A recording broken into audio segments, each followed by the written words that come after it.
Let's go! What time is it? Gator!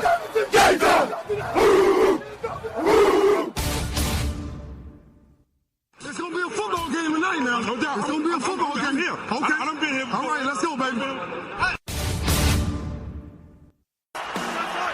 Play clock at 5.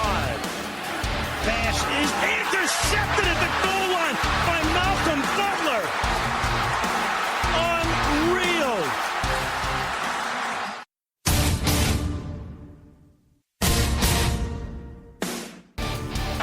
And the Ohio State Buckeyes are the first national champions of the playoff era.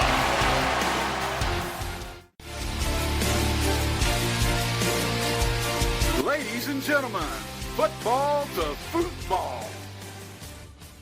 Your host, Sean Garmer, Gary Vaughn, and Randy Isbell. Hello and welcome to another Football to Football.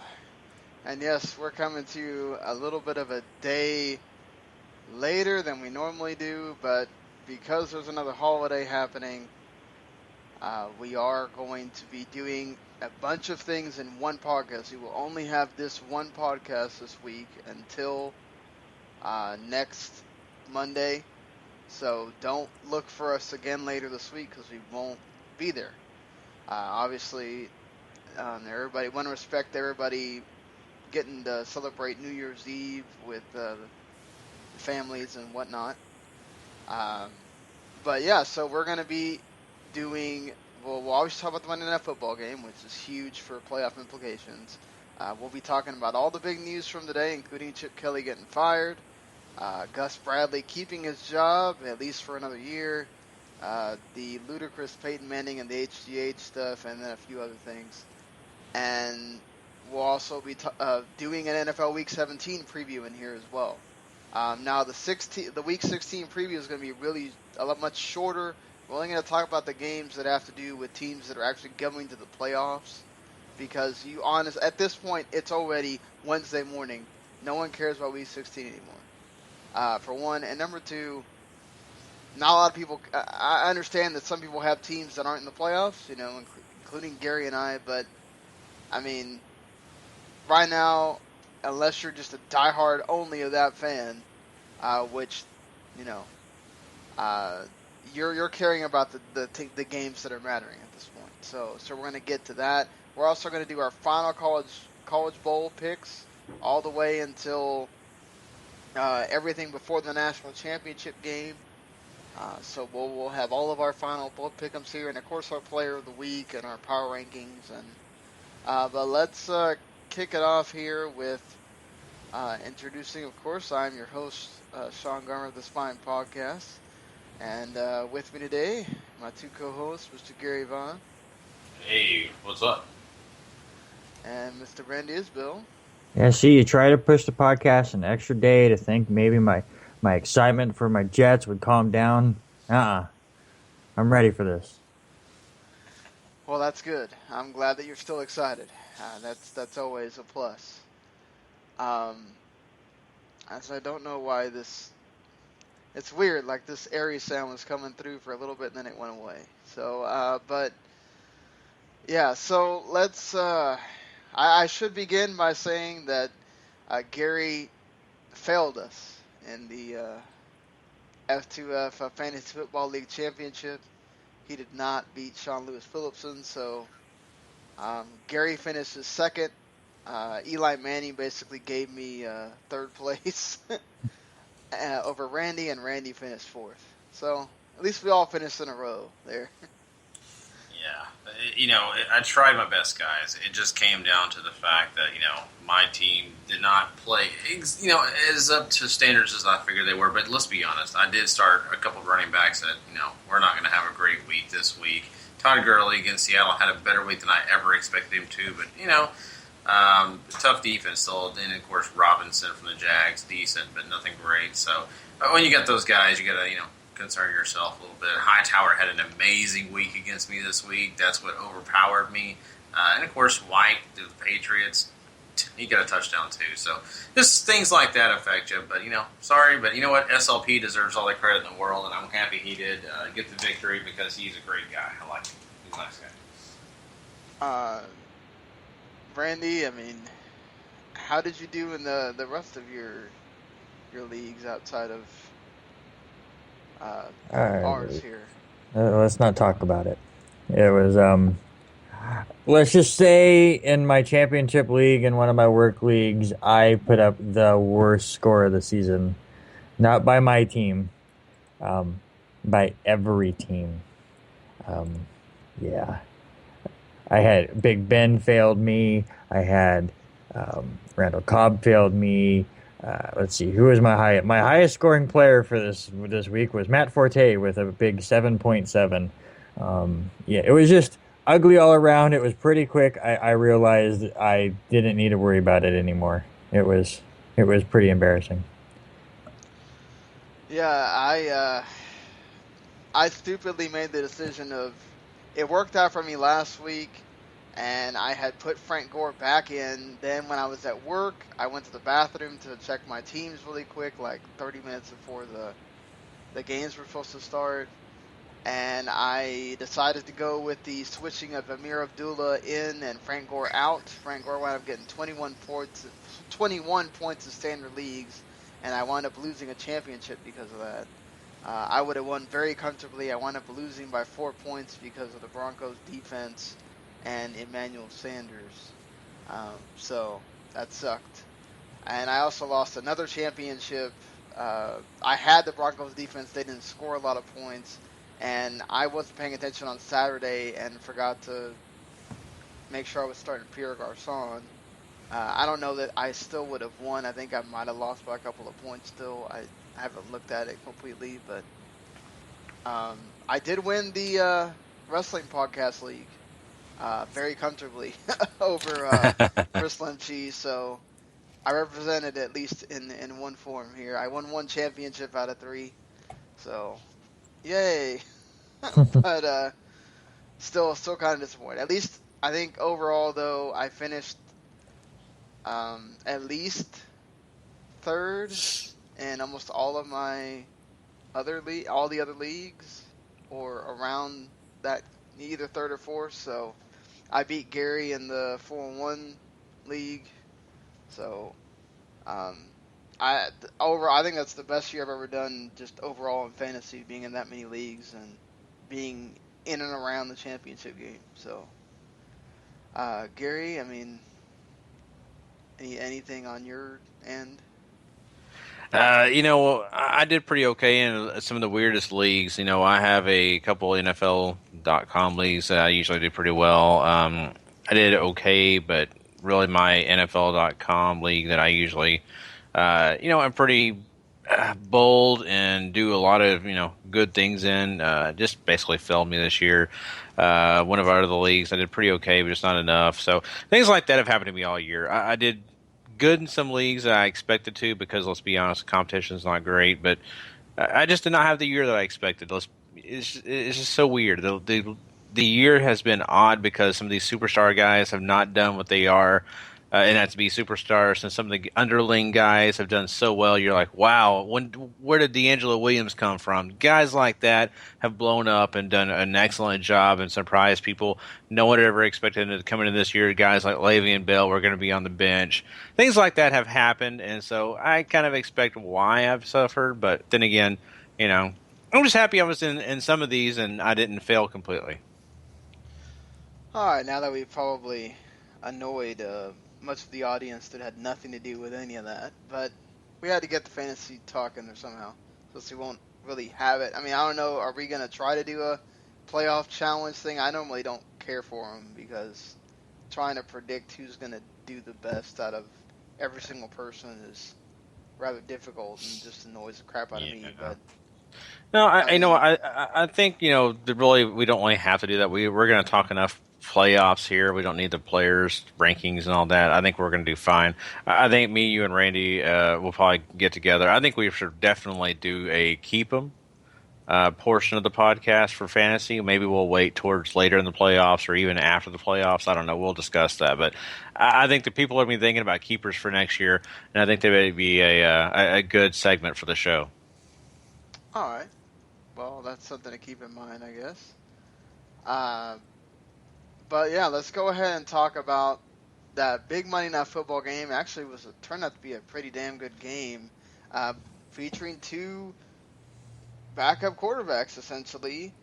The Bengals got out to a quick lead, and then the Broncos kind of evened it back up, thanks to the defense and Osweiler, and then it kind of just became a very tight game there. The Bengals missed an opportunity to go ahead. They had to go kick a field goal. Also, Mike Nugent missed the field goal earlier in the game as well. And then the Broncos tied it, and then the Broncos had another opportunity to win the game at the last second, and Brandon McManus completely and utterly shanks the kick with 4 seconds left. They go to overtime. And the Bengals lose thanks to, well, they should have lost because it was kind of a tight one. I mean, that's one of those, I think the referees probably said wouldn't have wanted to end the game on a controversial call like that, but it kind of looked like it was a fumble, that his arm didn't completely go forward, but they let that go, and then the next play, a fumbled snap, and the game ends because DeMarcus Ware recovers the fumble. Kind of a crappy ending, but I thought AJ McCarron looked pretty good out there for being the backup. He's definitely showed that all that experience at Alabama, winning those championships and all that, gave him poise to be out there. What do you guys think? Well, it definitely worked for him in the first half, as the results kind of showed. But I think Denver definitely, threw something different at him in the second half, doing a lot more zone defense, really focusing on the run, and then making him try to hit his spots instead of allowing the run to work a little bit and then playing man-to-man. And, he was able to kind of pick his spots there. It's just one of those things where you have a young quarterback where you change the defense up on him and he's just not able to really figure things out. He didn't play terribly in the second half. It just wasn't working for him. And I mean, full credit to the Denver defense on that. I mean, like you said, the ending isn't what you really wanted. I mean, the shank kick was really bad. And then basically the two fumbles, because I do think it was a fumble the first time, is a disappointing way for what could possibly be a conference championship preview. The way the AFC is looking, I mean, it's very interesting in the AFC, to say the least. Well, I mean, we had a few interesting things come out of that game because Brock Osweiler, and he still didn't have, I mean, the greatest of games or anything. It was much more the defense and all that, but he had almost 300 yards. He was a yard under that. He was pretty efficient, 27 to 39. He had the touchdown. C.J. Anderson also had a touchdown, even though he had to go off. He had to be helped off the field later. The defense kind of stepped up. Do you think the Broncos are now out of this slump, or are you still worried about them a little bit going into this game against the Chargers team that, when they want to be up for it, they can be? I look at Brock Osweiler as, a definite, potential guy. Don't get me wrong. And I think that he's got a lot of upside when it comes to seeing what we've seen, recently in that game, of course, and some games in the past. And you're right, Sean. I mean, the Chargers can come out of nowhere and they can surprise you. But, I think I would have confidence in Osweiler. He showed a lot of poise. He showed a lot of guts in that Cincinnati game. I just think that's still a good defense. No matter what people say, that defense is still pretty solid. So I feel like against the Chargers, they'll try to throw some things at him to confuse him, try to blitz him, of course. But I think he'll be okay. I see a lot more upside with him. And after that game, you just talked about AJ McCarron. He kind of made more of a believer of me that he has his upside as well. I think both these guys could have some place to go. Will that be seen? We'll have to wait. Yeah, and AJ McCarron has a left wrist sprain, and it is significant enough that they're talking. It isn't his non-throwing hand, but they're talking about it's possible he may not play in a game where you're still technically fighting for a bye against a Ravens team that, as we'll talk about later, show that they're not done playing this season, even though they're not fighting for anything. The Bengals could see themselves in a wild card game again, and they're kind of stuck in that 3. It's either they can move up or they're in the 3 seed. How do you think this affects them? What if it? I mean, we're talking about a guy from Ball State called Keith Winning playing on Sunday, possibly. Do you think this affects him beyond this game? Were they still thinking Dalton's supposed to be back come playoff time? Is reports come out on that? I think they're saying, and this is why this game was so big, because they're saying Dalton's not going to be ready for the wild card game. If he's ready at all, it's for the divisional matchup. So yeah, I mean, getting that bye was huge for the Bengals. Yeah, absolutely. So it's a very difficult situation for them, as you said, to possibly go in with a third string quarterback against Baltimore, who just loves to screw up playoff chances. Possibly knock the Steelers out of the playoffs, which we'll talk about here pretty soon, and now possibly making sure that Cincinnati has no chance at a bye. So they're definitely going hard for it. So it's starting to look a little ugly. But at this point, if you're Cincinnati and Andy Dalton's not going to be able to play that wild card game, do you just kind of expect Denver to win and you to be the 3 seed and just rest McCarron and just make sure he's ready to go for the wild card game? Or what do you do, Gary? You know what? You make a great point there, and I think that you do hope that Denver wins because you need to do that. I can't imagine. And you need to win that game, of course. You want to win the game, but if you put McCarron out there and he gets injured further, you're definitely done. I just see it that way, and I'm sure the coaching staff may think of it differently, but I just feel like your goal is to get in the tournament. That's your goal. Yeah, sure, you want to get in the best place you can, but as long as you're in the tournament, that's what matters. Get there and try to win in the tournament. Don't win the last game of the season if it comes down to it. So, yeah, I'm playing the third string quarterback. I don't care. Let's play small ball. Let's play whatever. I'm okay losing 45-3. That's whatever. All that matters is I'm in the tournament, and I give myself the best opportunity to win in the tournament, and that's AJ McCarron, and that's him being healthier. Well, if he's in that 3 seed, we're looking at possibly Kansas City. You're looking at. You're looking at Kansas City, possibly looking at the Jets. Depending on what happens, it could be the Steelers again. And the deal is, to me, I think it just depends on how AJ McCarron feels. If he feels good, I think you play him because you want to set that tone. You want to make the Broncos feel the pressure a little bit going into a game again against a very competitive Phillip Rivers, who's not going to just give you a game. They're going to have to fight for it. And you never know. You never know. They lose, you get the bye that you most desperately need, and then it's not an issue. Mm-hmm. Also, the Bengals, if they do exactly what the Steelers didn't, they can, take a soccer approach, and you go out there wanting to blow the Ravens away, and then you can sit McCarron at halftime. Or maybe you have McCarron's good enough to where, let's see what this guy, the backup does for a first half. See if your defense can maybe get you a turnover or something like that, help you out. And if it's close, you bring McCarron in at halftime and see if he can win you the game. I mean, there's lots of possibilities there you can do. My question is, how injured is McCarron, though? I mean, because from my understanding, he was on the verge of not being able to play at all. It's a sprained wrist in his non-throwing hand. So okay, so there is an option. I mean, they're saying it's significant enough to where he could sit. Okay. We won't know until later in the game. Until we get closer to the game and they have a prognosis and they have a decision to make. And okay. all that kind of stuff. I mean, I'd be willing. I just saying I'd be willing to change my viewpoint if they can tape it up enough to keep him where he's not going to have to be out of the game.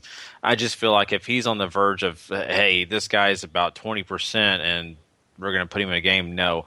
If he's 50 to 60%, I would play him. Right. I mean, we're talking about them having the 1 o'clock game, like I said, and then the Broncos and Chargers being one of the 4:25 games Eastern time. So, again, the Bengals would have to set the precedent, and then the Broncos would then, if the Bengals lose, then the Broncos can rest people or whatever it is that they decide they want to do. I mean, the thing is, too, the Broncos can also potentially get a number 1 seed even if the Patriots lose, which that's probably not happening with the way the Dolphins have been playing, but you never know. But we'll get to that. The other thing we do need to touch on here before we get out of talking, because this does involve the Broncos. And what's so funny is that they were all talking about this very seriously going into Sunday. All of a sudden, Monday morning rolls around, and Al Jazeera comes out and recants basically everything that they said, saying that this report that we put out we never said it had involved Peyton Manning, only his wife, about these HGH things being sent to their house or whatever it was, and they do work with this clinic, but Peyton Manning vehemently denied everything. Number one, do you care if Peyton Manning took HGH to try to recover faster? And number two, is there any validity to this at all? One, I mean, I kind of care. I mean, obviously, the precedent is that if you are a baseball player and you take any form of steroids, you are the devil. And there are other players named in this. Yeah, absolutely. There's a ton. But if you're a football player and you take HGH, then okay, we'll see you in 4 games. That's just kind of how it works. But listen, as far as the report goes, from everything I have seen over the last few days, it's a complete joke. It's a complete hack. Guy who is the quote-unquote source here didn't even work there when Peyton Manning was doing his stuff. He had just kind of heard he was there and was trying to show off to this possible partner of his that he didn't know was an undercover reporter or something, and was just trying to show off. And then the moment it comes out, he's like, "No, I was just blowing smoke to this guy," and it's a joke. And the sad thing is, I think this paper or magazine or internet site or whatever the hell Al Jazeera is. Al Jazeera is an actual. They have an English station on most cable networks. Yeah, who cares? But, I mean, the fact that, I mean, listen, I have zero respect for them because they knew it was bogus before it was posted. The guy came to them saying, no, what I said is complete bull. It's not right. And they're like, we want the attention for a day. They're basically the news of the Middle East, except they have an English station, kind of like the BBC has their English station, too. Well, they need to stick to news and get off the TMZ station because it's just... Yeah. It's a joke. I'm sorry. I feel bad for Peyton that he even had to deal with this. I thought it was. I'll be honest with you, Randy. I thought it was a terrorist attack because we all know Peyton Manning is America's boy. Gary. Let's not go there. I'm just saying because he's all American. I mean, look, he's in every commercial. People love Peyton Manning. He is the all-American quarterback, and it's almost like slinging mud on him. And you're like, well, why? Because he doesn't deserve it. Well, here, listen, just real quick. I have no idea if Peyton Manning did anything with the neck stuff. If he did, it would not surprise me. I mean, go through the years of how many people, Lance Armstrong, Ryan Braun, Rafael Palmeiro, all these people, you're like, no, he never took anything. Look how vehemently he's denying these reports. I believe him, and then come to find out, oh, wait, they really did. But in that report, they say Ryan Howard took steroids. I know you guys don't watch baseball much. Do you know Ryan Howard? Yes. He's 500 pounds. Yeah. He eats Subway. He can hit the ball pretty good, though. Well, no, ask any Phillies fan. He can't hit shit. Well, now he can't. Now he can't. He used to be able to at one point. Well, maybe he took HGH and lost the ability to swing a pitch. Yeah, Who knows? That could have been it. But still, I mean, it's a joke. Yeah. Yeah, I mean, it's sad, honestly. It's sad that this had to be reported on by people. People had to waste their time on Sunday talking about it. It's just dumb, absolutely dumb, really. Yeah, well, the one good thing I will say, it came and it went in 2-3 days. Yeah, it wasn't something like it was reported and then like 3 months down the line or 6 months down the line, he went, okay, never mind, I made it up. Thank At least thank God it came wasn't and gone in a week. again. That's the last thing we need right now. Well, if it was Tom Brady, we might still be curious about it. Yeah, I mean, I'm surprised they didn't try to give that thing we talked about last week that was dumb more legs just because it was Tom Brady. So, at least they were smart enough to just kill that thing off really quick too. But, yeah, so moving on now to, we're going to have to start here because, as I mentioned, something big happened, even though this game happened a long time ago, but it still had playoff implications. Saturday, the Redskins took on the Eagles in a divisional matchup that was actually pretty close for a large portion of the game, and the Eagles actually were sort of taking it to the Redskins. I mean, they were Sam Bradford he did later miss throws that he probably should have made, including one where he had Riley Cooper wide open, and because he had a guy running at him, he missed it. One thing we saw Brock Osweiler do, he basically took a hit and still hit the guy in stride there, so it shows you the difference between quarterbacks. The issue was they didn't have a running game. The defense was missing Benny Logan. But for the most part, they were still kind of containing the Redskins for portions. Jordan Reed did go off, though. He had about 124 yards. I mean, they couldn't stop that guy over the middle. So that's another issue for Philadelphia to figure out next week or next year. And it was basically DeMarco Murray's had such a terrible year. He tried to fumble twice. And then on the third time, he can't handle a pitch. It goes backwards. D'Angelo Hall picks it up, touchdown. And then that basically turns the game around. And it's pretty much all Redskins after that. And Washington wins. Finally, somebody wins the NFC East. So that virtually eliminated the Giants. You knew Washington was winning. But because of this, and what's funny is during the press conference, the lights went out on Chip Kelly. And then somebody I think somebody asked him, do you think that's ironic? And he just he gave this blank stare, I can't believe you asked that question.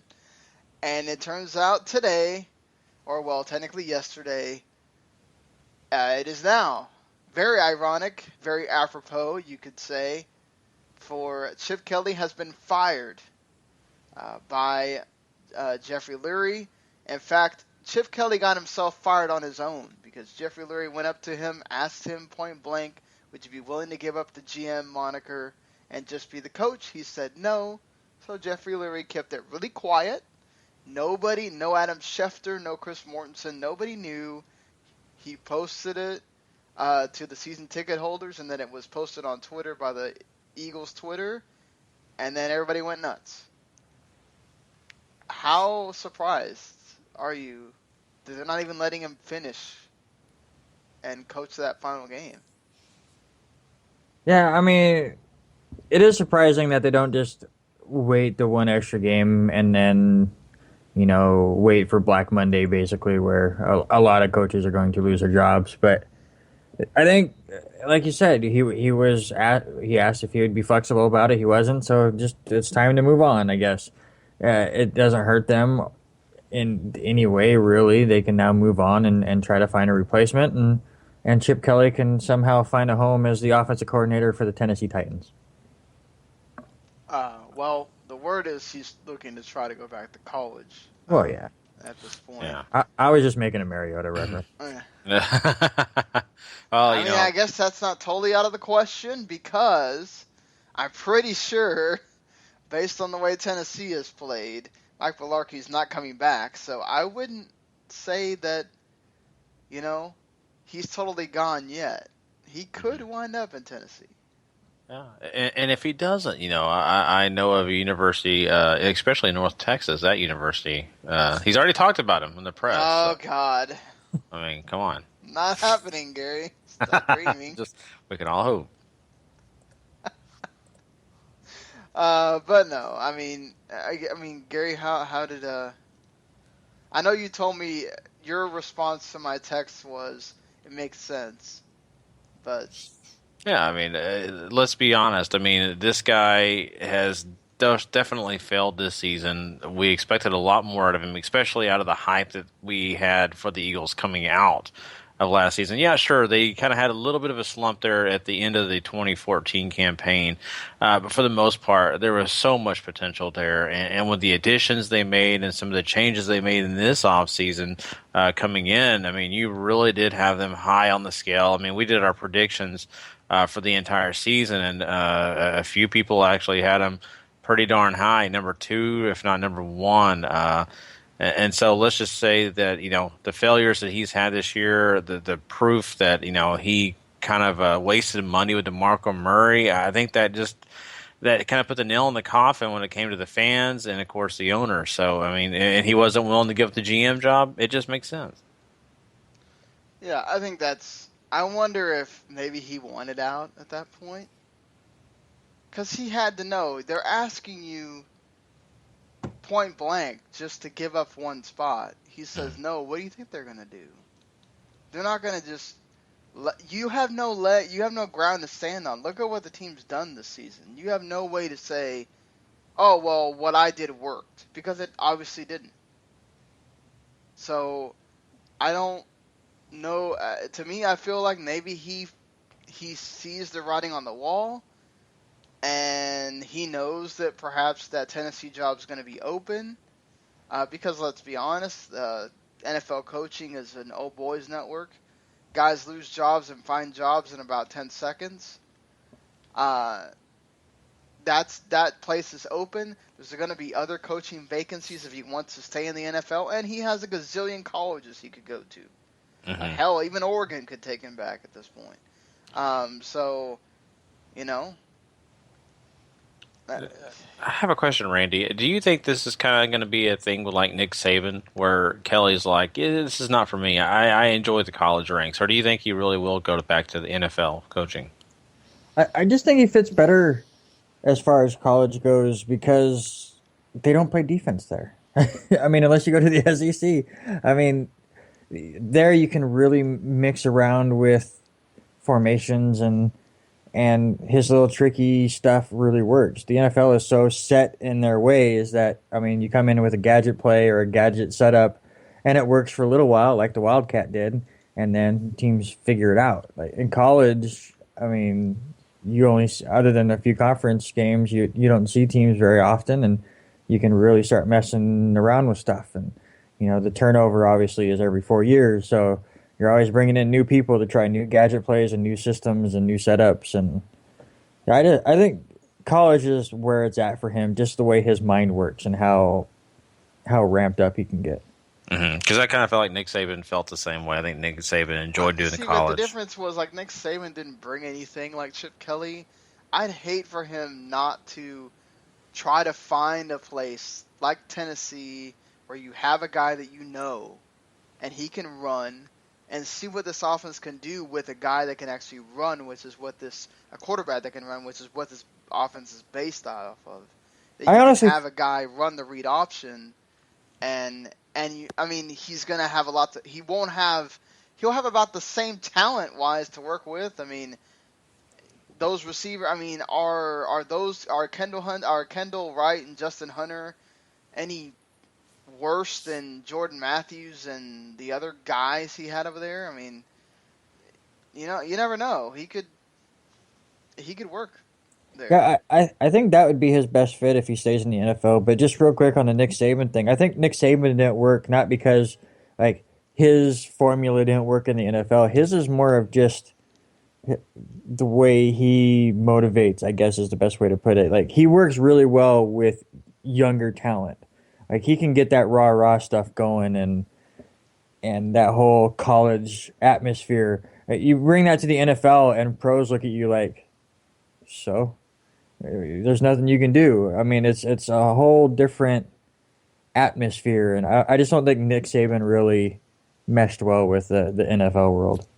Mm-hmm. Yeah, because he's coming from what was his? I mean, he coached the Browns, in the '90s, and that's what he was coming from. Like that's his experience in the NFL, being with Bill Belichick before Bill Belichick was what he became. So, I mean, he didn't have a lot. I mean, and he's also coming. I mean, great, you win all these college championships, but like you said, Randy, that's what the pros are going to look at and they go, okay, so.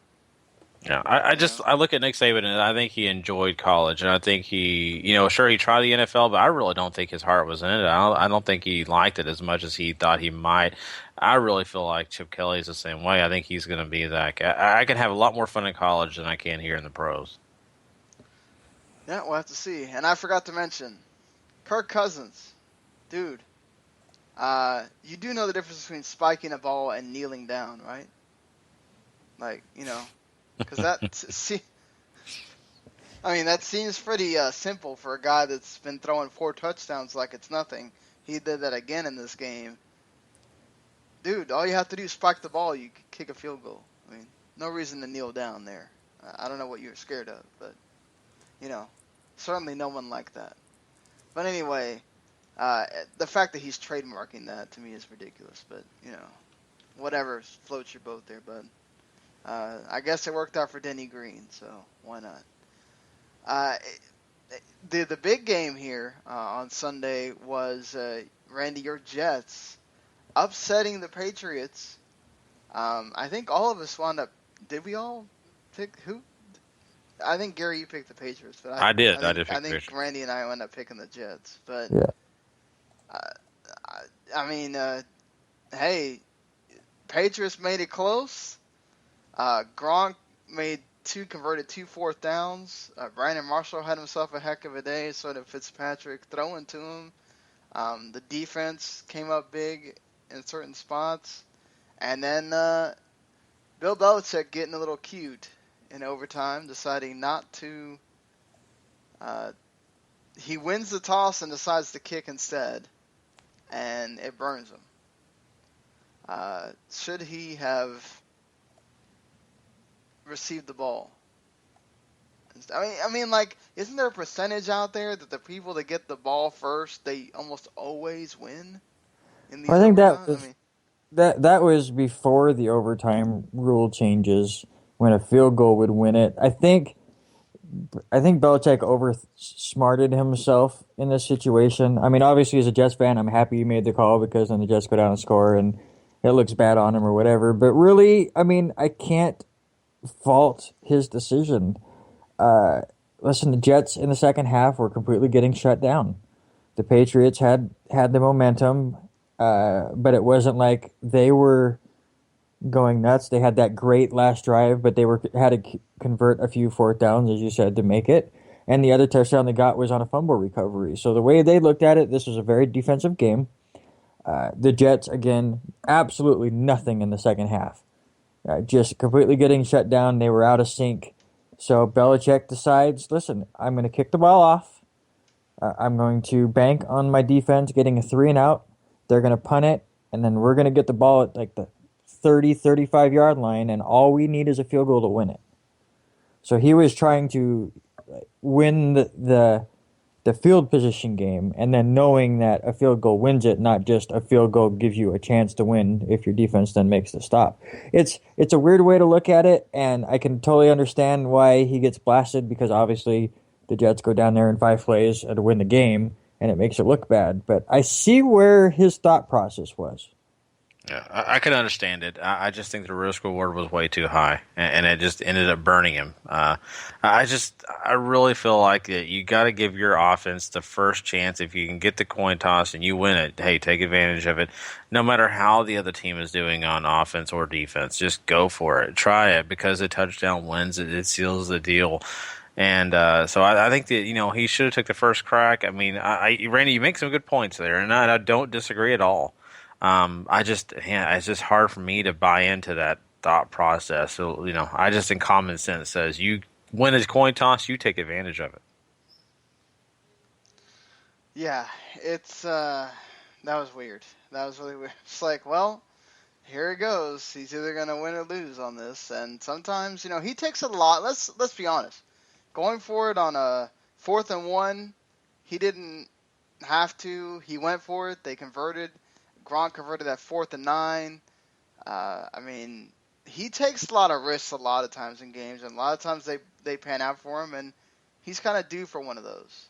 Yeah, I mean, you got to remember, he was the same coach that, 4, 5, 6 years ago, they were 4th and 3 at like their own 20 against Peyton Manning and the Colts, and they decided to go for it and got stuffed. And it let the Colts go down. But getting a first down basically won the game. It was just the field position thing. So, I mean, he will take risks, and if it pans out, he looks like a genius. If not, he gets railed on. But, I mean, he just kind of goes with his gut sometimes. I mean, obviously, it didn't work out this time, and the Jets took advantage. But listen, the Jets outplayed them for 3 quarters.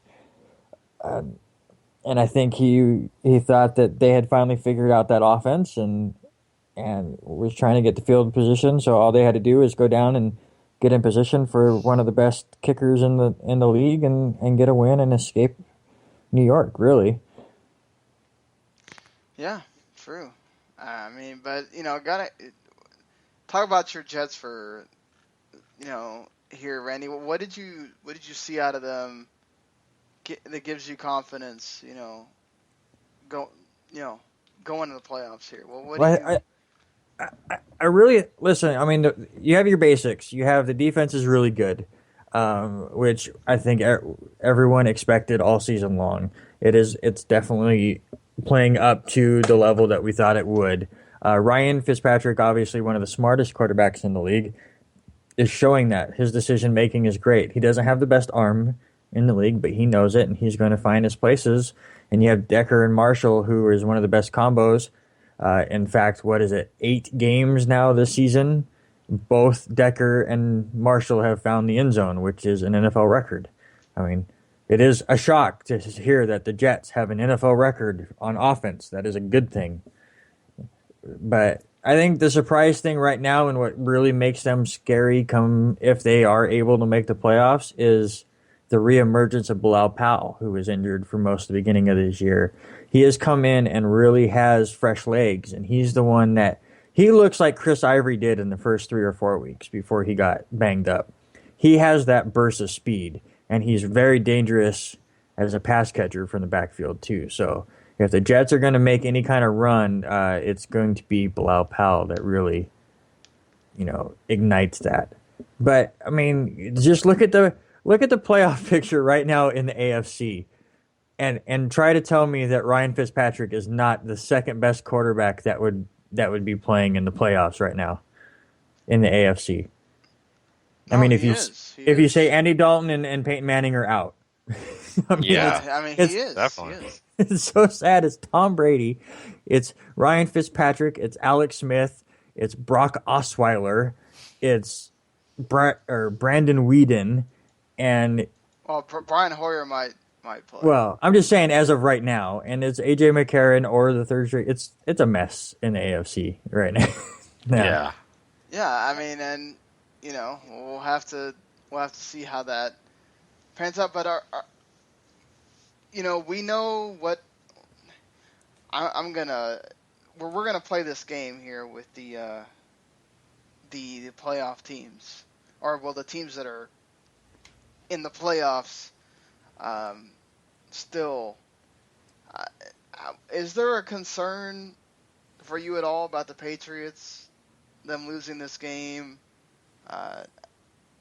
in the playoffs, do you feel like we still don't know what's going to happen with Edelman or Amendola? Are you, or do you, should you be concerned that they may not even make the conference championship game? As far as losing this week, that it's no. And I mean, I'll just throw all these other teams in that had terrible performances, like Carolina getting beat, Seattle getting beat. Well, no, I was going to go through it one by one. I'm just saying. Well, I'm just saying. I mean, I'll just lump my answers together. Other than Pittsburgh, who have now taken the control out of their own hands, the loss to me was nothing. It's how you go into the playoffs. And for the Patriots, yes, I have a concern, not because they lost to the Jets, but because exactly like you said, they are so banged up.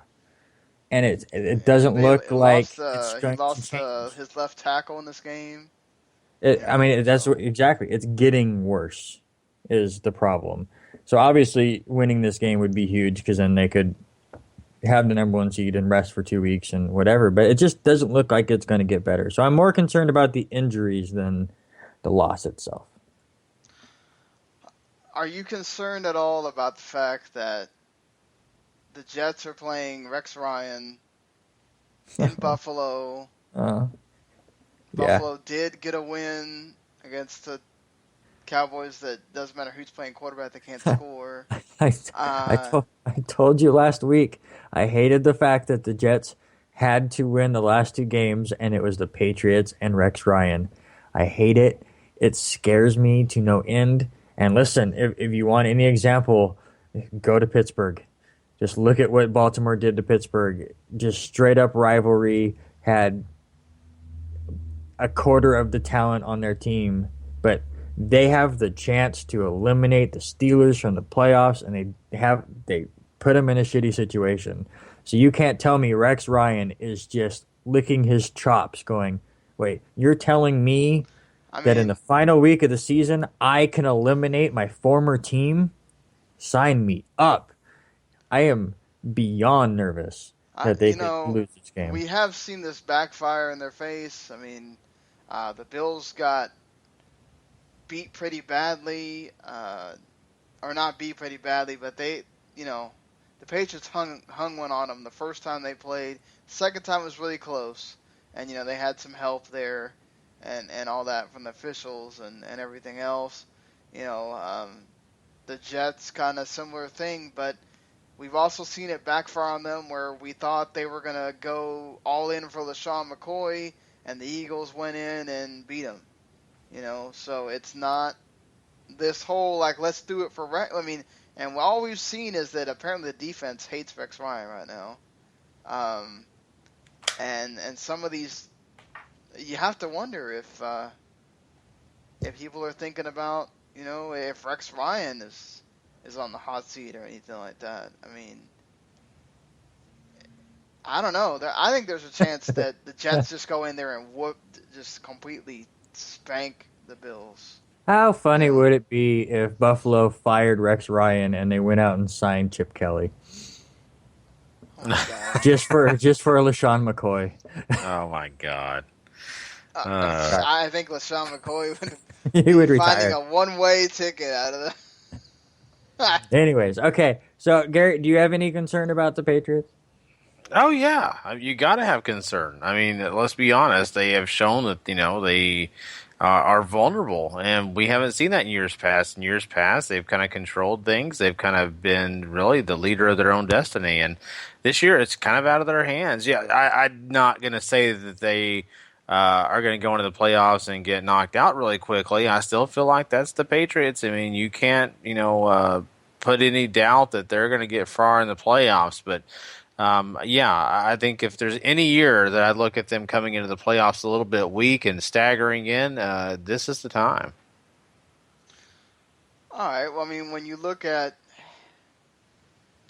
we know what the Dolphins' defense can do, at least their pass rush, when Olivier Vernon feels like it, and their offense can be explosive at times if Tannehill can get time to throw and find Jarvis Landry, because ever since Rashad Matthews went down, it seems like his only target is Jarvis Landry and sometimes Devontae Parker. And it's, the running game's been pretty controlled. The Patriots will probably go that same route. I mean, are you seeing a blowout of the Dolphins, or you think it could be sort of close at all, or what do you think, Gary? The only reason it could ever be a blowout is if Gronkowski just gets, on fire and they decide to go that way the entire game. Other than that, though, I just think, like I kind of mentioned about the playoffs, I think in this game you're going to see them come in here and they're going to try to just to win the game. They're not going to try to blow out the Dolphins. I just don't think that, unless it comes down to the Dolphins just saying, hey, we're ready to play golf. I just don't imagine they're going to blow them out. Not that it's going to be a super close game, but I'm looking at a score around 23-10 or something. I just don't think the Patriots are going to blow them out. But it's only because, let's be honest, like we said, they're struggling a little bit in some areas, and so that's going to affect the score. Actually, I kind of disagree with you there, Gary, a little bit. I think it is going to be a blowout, just for the fact that, listen, Pittsburgh let Baltimore stay in it even a little bit, and all of a sudden Baltimore started rolling. I think New England goes in there, tries to put a hurt on Miami as fast as possible, try to go up 2 scores, completely demoralize them so they give up, so then they can bench Tom Brady and everybody and get ready for the playoffs. Mm-hmm.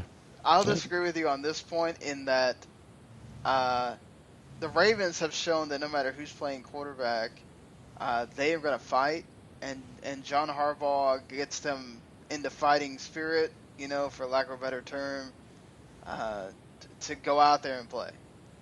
And it doesn't, and they compete, and they hang in there. The Dolphins, they couldn't even beat the freaking Colts last week.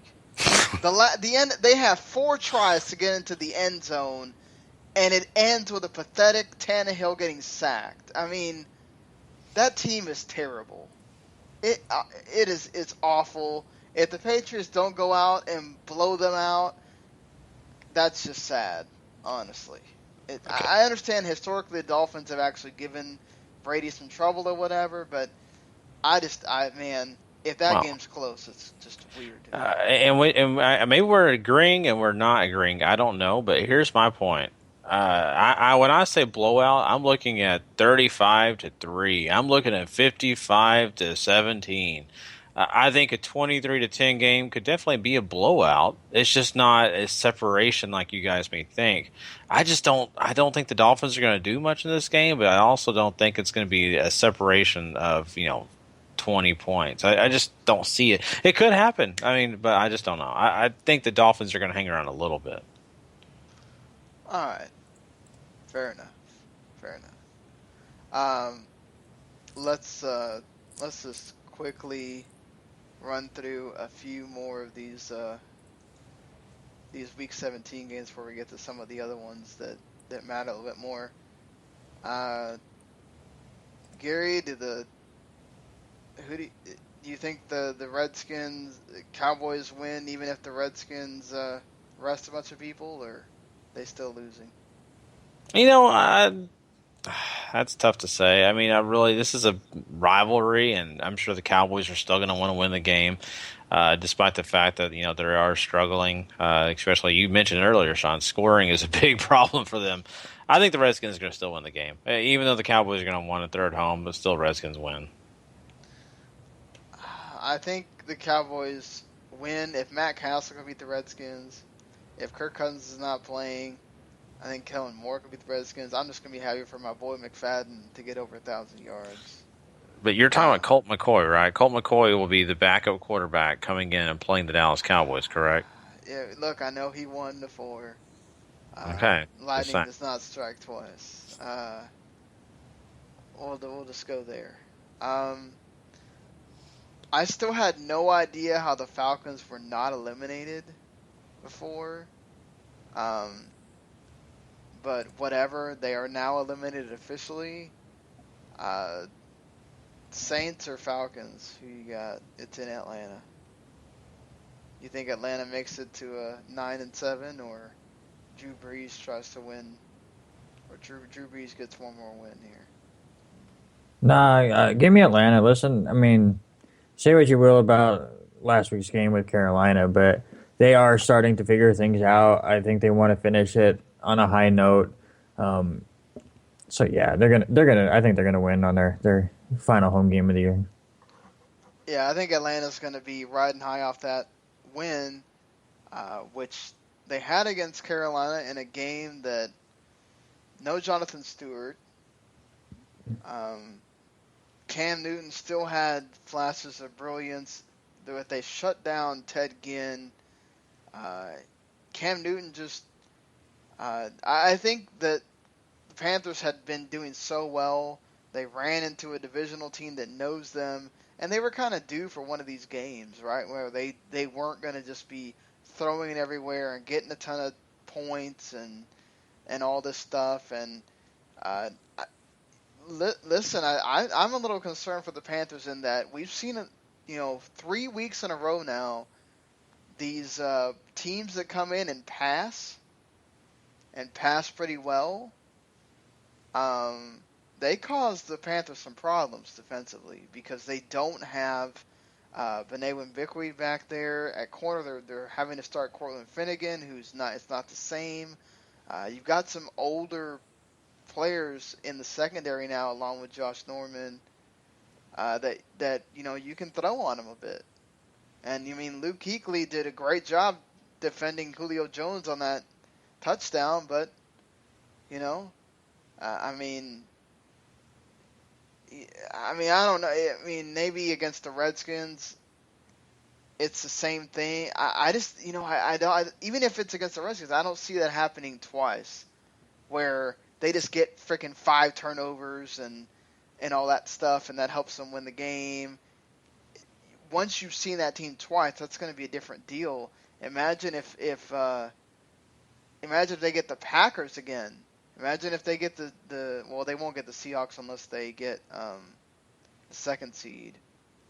But are you concerned even that Tampa Bay could give them a problem?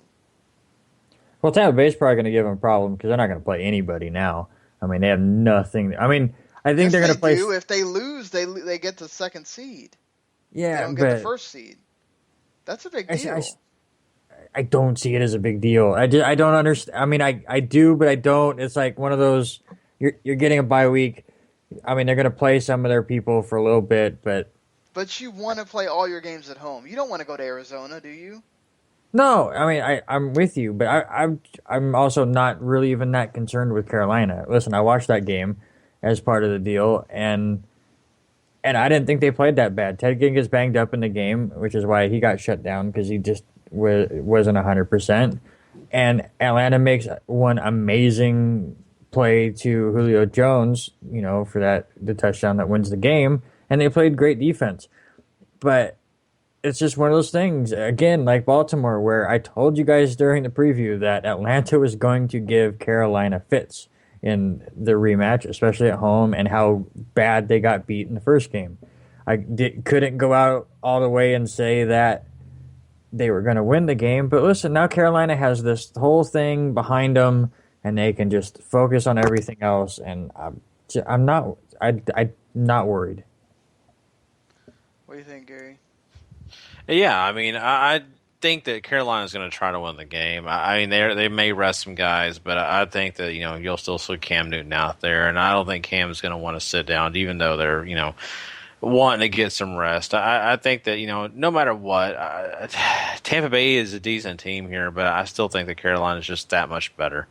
They don't even have to sit the guys the entire game. They can play them at a half and still win the game. I just think that way. I think the Carolina defense is good, and they're not going to bench. They can't bench their entire defense, right? I know they are struggling on secondary because of Cortland Finnegan and all that, but still at the same point, I don't know. I think last week Randy had it correct. I was wrong on that, and I really thought that Atlanta was just not there. They proved me wrong, but I don't know if Tampa Bay proves me wrong on that one. All right, fair enough. Did we all have the Falcons in that game against the Saints? Yeah. Okay. So moving on to Carolina now, like we talked about this. My deal was that we have another situation here with Mike Evans, and Jameis Winston, very similar to Matt Ryan and Julio Jones, where that's his key target. You have a different situation where Devontae Freeman just really hasn't looked to himself since he went down with that injury. But Doug Martin is basically second in the league in rushing. And you have a guy in Charles Sims who you can throw a screen. He goes about 50 yards if you aren't paying attention. And, that's some explosive stuff you got there in Tampa Bay. Now, the difference is Tampa Bay's defense is nowhere near what the Falcons' defense can be. Do you think Tampa Bay... I know Randy said it doesn't matter to him or whatever, but Gary, do you think Tampa Bay could put up a similar effort, or you think Panthers just are going to be angry and they're going to just steamroll Tampa Bay? I just think that here's the thing. I just have a hard time believing that Carolina is going to take the entire game off. Like I said, I think Tampa Bay is going to put effort into it, but I don't think they're going to be able to get ahead in this game. I don't see Tampa Bay, going up early. I just see basically Carolina coming in, scoring 21, going into half 21-3, 21-10, and I just don't think Carolina is a bad enough team to allow Tampa Bay to come back and to beat them. Even without Cam Newton at quarterback, I think still they can, get through the rest of the game at halftime and win the game. I just don't know. I just don't know if Tampa Bay is ready to meet that next level. It's also at home, which is why I can't see them not putting Cam Newton out there at least for some period of time. No, you're going to see Cam. I don't think you're going to see Ted Ginn. Because again, he got banged up last week, and I'm sure they're going to want to rest him an extra week. And listen, the reason I'm not even worried about it, it's because it's Tampa Bay, and like you're bringing up Mike Evans, but Mike Evans isn't Julio Jones. Mm-hmm. Norman's going to shut him down, and you can't really run on Carolina. So yes, Doug Martin has been good, but I just don't see him being a factor. And it's a rookie quarterback in Winston, and it's just one of those things where I think Cam Newton goes out, scores a few touchdowns in the first half, like Gary said, and they have a dap party in the second half over on the sideline again. Mm-hmm. I see, and once again, I mean, if you could bench all the offensive guys you want, but you can't bench the entire defense, and that defense is just not going to allow Winston to do much. So that's why. That's a long story short. All right, so we all got the Panthers then. Yeah. Yes. Okay. Well, and moving it on, I mean, the Raiders, they had a nasty, ugly game against the Chargers where they had as many penalties as they had first downs. Amari Cooper screwed me over in that one of the leagues where I lost the championship because he got one freaking point. They gave Charles Woodson a nice little Gatorade bath at the end because it's his last home game and everything as a Raider since he's retiring, but going into the Chiefs, now you are going into Arrowhead Stadium, which is a different proposition, but these are two teams that have played each other forever. And the Chiefs went in there against the Browns, and, they didn't look all that convincing. I mean, we're talking about maybe a little bit better game management from the Browns, and it might be a different story coming into this game. Johnny Manziel was finally allowed to run around and be Johnny Manziel. He had 108 yards rushing.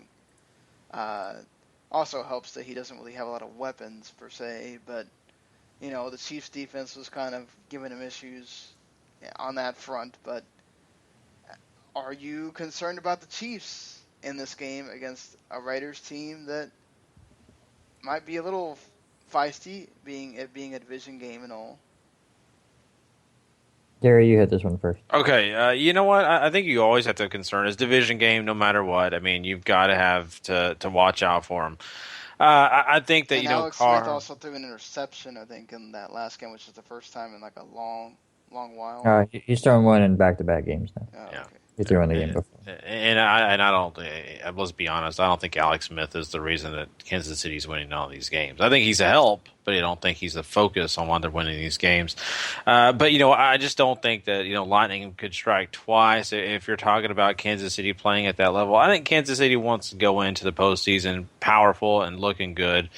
I think I'm going to give them the edge, but I don't get me wrong. Well, the Raiders. It's not only that. I mean, they're gonna be playing at the same time as no, Yeah, they play at the same time as yeah, Denver. they're playing at the same time as the Broncos. So they're, as far as they're concerned, they're fighting for the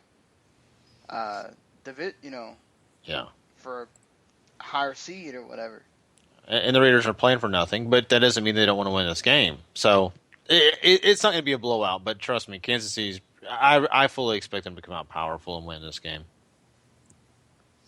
Yeah, I'm right there with you. I'm not that worried about Kansas City's effort against Cleveland. They kind of jumped out early and then just kind of put it in cruise control. They let it get close. They only had 50 offensive plays. It was just kind of a ho-hum game for them, really.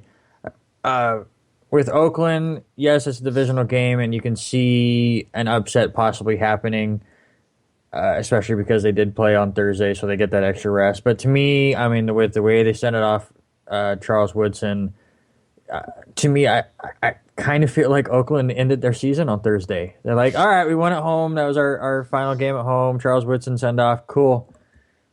We have Kansas City still? Oh, okay. I guess we'll show up for that too. I mean, they could surprise me, and again, that famous rivalry, but I just see Kansas City controlling this game.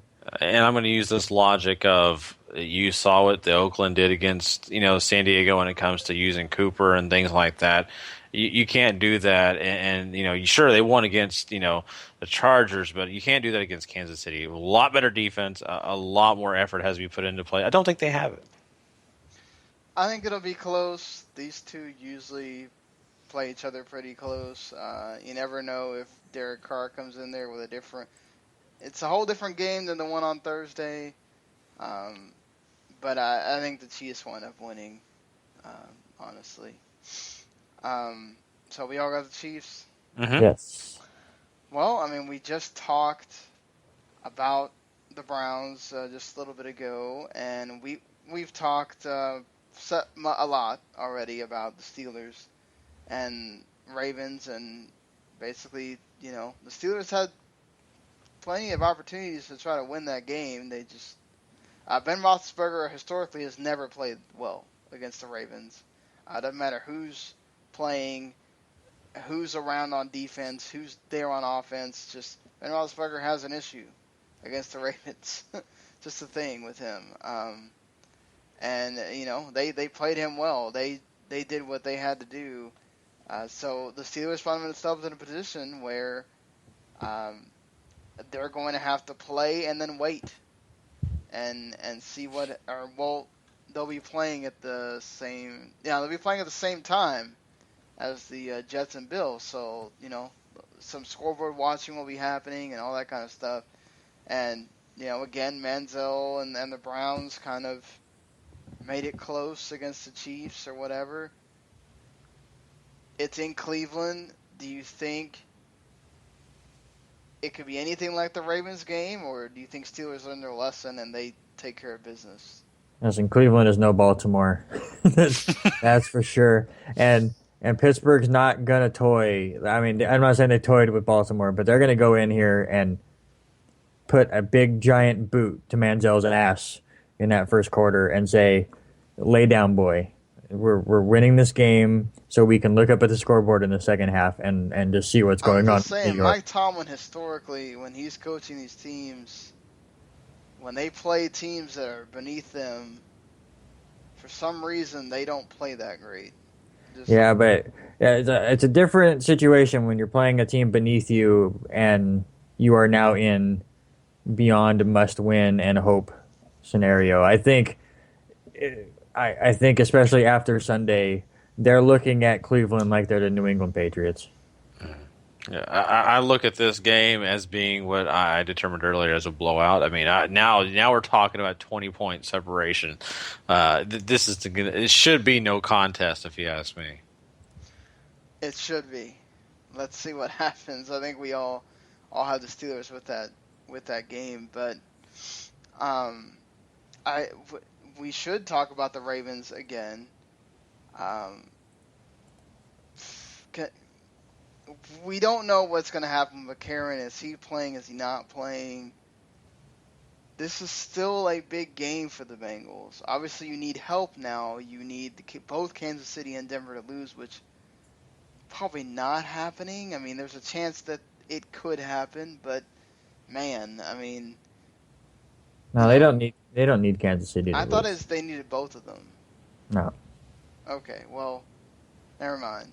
Either way, they're going to be having to play and wait just like the Steelers.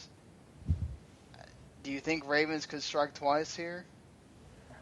I think if we're talking third string quarterback for Cincinnati, we have a game. With AJ McCarron, especially with this being at Cincinnati, I think it's going to be close. And legit, I'm looking at my pick sheet right now, and I switched it to Baltimore while we were talking to Pittsburgh, and then switched it back because I'm scared. So I'm going to pick Cincinnati, but I think out of these two games, the AFC North games, this one will be far, far, far closer than the other one. Yeah, I would agree with that. I would agree that it will be close. We've seen it. We've seen it with the Ravens. Just that's what they've done all year, is make the games close. Just I have a feeling we'll get that third string quarterback or something, and you never know. But Gary, what do you think? Yeah, the Ravens versus the third string quarterback. I mean, that would be appetizing. They would be very excited about that. Yeah. It's tough. It really is tough because, you don't know the quarterback situation. We're picking early. I'm just going to say that they're going to play McCarron, and I'm going to say that's why Cincinnati gets the nod. Yeah, I'll say Cincinnati, but we'll have to see what happens with the injury and all that kind of stuff. Now, we move along to another matchup that matters. The Chargers that we talked about not too long ago there. We did talk about already how Phillip Rivers, he has that never give up attitude. I'm not talking about John Cena either. We have against the Broncos team that, they've had lulls and they've also been resilient around Brock Osweiler. They know what's at stake here. Obviously, they clinched a playoff berth, but how far they can go is obviously going to be determined by some of the results at 1 o'clock. But do you think this is even close, or do you think Broncos defense forces Phillip Rivers into some mistakes and the Broncos just take care of it? I think the Broncos take care of it. I mean, listen, you look at it the other way. If they start toying around with a loss, unlike, I understand home field advantage is huge for Carolina, but if they lose and Arizona wins, they drop to the 2. They still get a bye week. Yes, it's a big deal, but it's not huge. If Denver loses this game, they have a chance to drop all the way down to the 6th seed if both Kansas City and the Jets win, which means they go from getting a bye week to going to Arrowhead. So it's beyond important that they win this game. So I think Denver takes care of business. Yeah, I'm the same way. I think Denver is going to make sure that they find a way to win this game. I think it's going to rely really on defense once again, kind of like in the Cincinnati game. I just think that they're going to be way overpowering for Phillip Rivers. Sure, Phillip Rivers can do, some special things at times, but I just think in this game he doesn't have the weapons to do those things that we've seen him do in the past. So for me, it's got to be Denver. Yeah, I think you try to key in on shutting Danny Woodhead down. We know Phillip Rivers is prone to making mistakes, and then, we'll have to see what happens. I mean, it's going to be crazy to think that the Broncos won't go in there and do what they got to do. But I think we have our resident Eagles fan on the line here, Mr. Anthony Rue. What is your take on the whole? We already talked about it, but what's your take on the whole Chip Kelly thing? Sean, guys, I was really, really shocked. Because if you go back to, the NFL and you see how the history of the firing of these coaches take place, it's usually on a Monday after week 17. So I figured, if something went down, it would have been like that. So I'm sitting there on the couch, and we're getting ready to eat dinner, and a friend of mine said, "Hey, I think Chip Kelly got fired." And I said, "Hey, stop reading fake stuff on the internet." I'm like, and the next thing you know, I put on the NFL Network, and here he is fired. I will say this: the vibe that's going on in this area, from social media, from the people in the areas, are ecstatic. We wanted him out for it, and we're calling it that he imploded the team. And my take on it, if you guys are asking me, and I don't know if you guys will agree with me or disagree with me, I feel like Chip Kelly is a good coach, but I think he is a horrible general manager, and he had no business with all that control to a football team after just 3 seasons and coming into his 3rd season. So that's my whole opinion on Chip Kelly as of right now.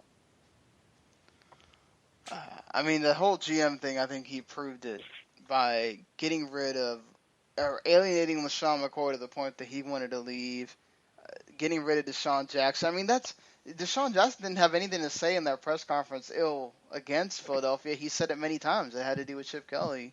And the quarterback decision was probably the only thing he got right.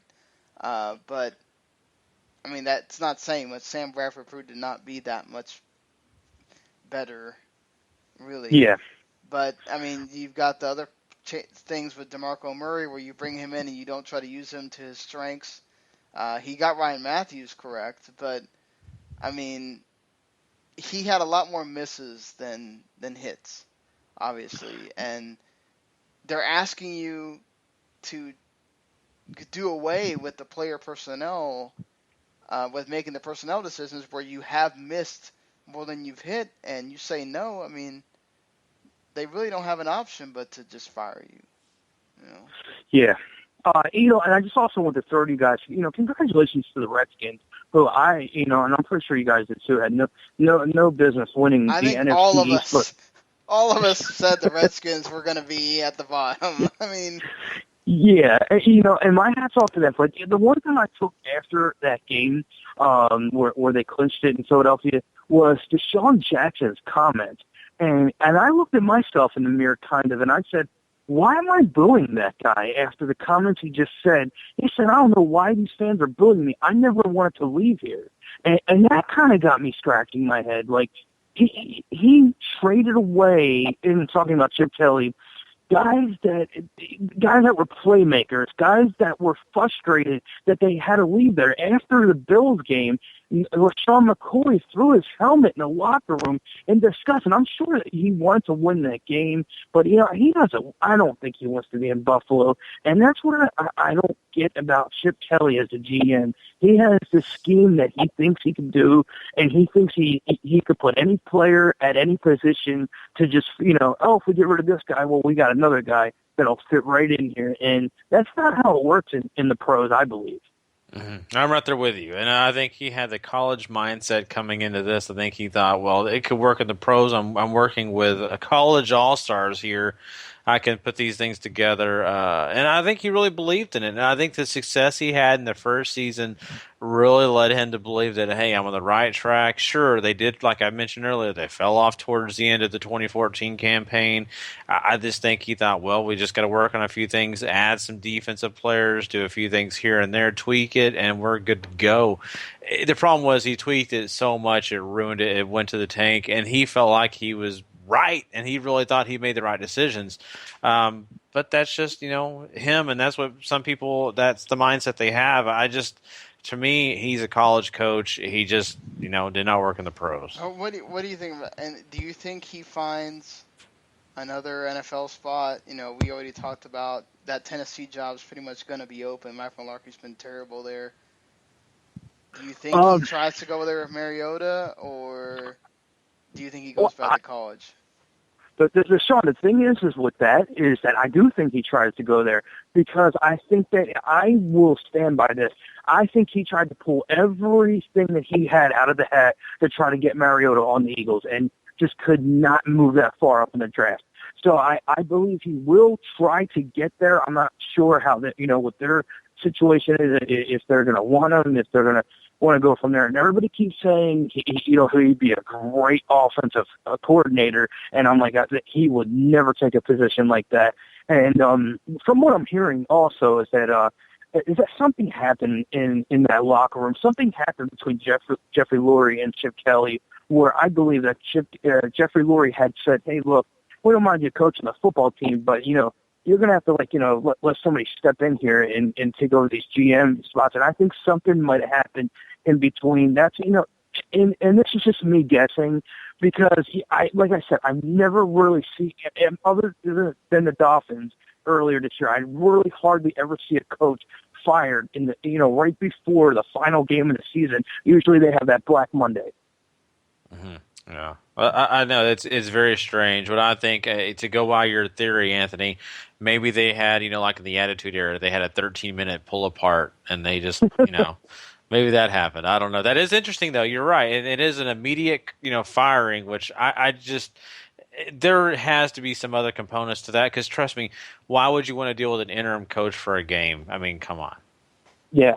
Yeah, and he was just at practice today too, and I'm like, okay, well, you're at practice, you're preparing for the Giants, and you're probably going to just go there and coach that last game, and that's it. But then when this story broke, I'm thinking, well, something must have happened in between of that, and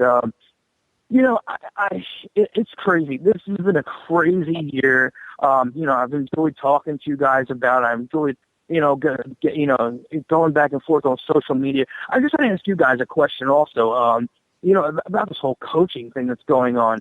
There's also a rumor I'm hearing that the Cowboys, since you guys are the Cowboys guys, that Jason Garrett is going to be fired, and that would get him bought out. Is there any truth to that, like from what you guys are hearing? I heard that today, and I was sitting there going, what? They're going to fire Jason Garrett. It's not today. This season was not his fault. I mean, you don't have Romo. You don't have the team. I mean, that's on Jerry. Look, see, this is our problem with Jerry Jones being the general manager. This guy doesn't fault himself when he screws up. Like, you screwed up. You should have had somebody else behind Romo that actually went out, and maybe it is Garrett's fault that they pulled Brandon Weeden, but that's not just on Garrett. That's everybody else that talked to Garrett. I mean, I don't know. I mean, I don't know that that's true. I'll be honest with you. I don't think it's going to happen. I think they're going to give him another shot to see what he can do with a healthy Romo, if that happens, if Romo stays healthy. We'll see. That's another component of this. But, barring all that, I think the only guy that I see that Jerry may be really looking at possibly is a return of Sean Payton, if Sean Payton gets let go by the Saints, because I know Jerry liked him a lot. Just at the time, it was not. I just don't see Sean Payton being a guy that's going to be under Jerry's thumb and all that kind of stuff. The way he likes his coaches. Jerry Jones doesn't do everything like he used to. They do have a guy that technically really is the GM, but it doesn't get to make all the decisions. But he does all the drafting, and that's a different guy. So I'm just saying there could be a different component, but I don't see it. Garrett probably staying.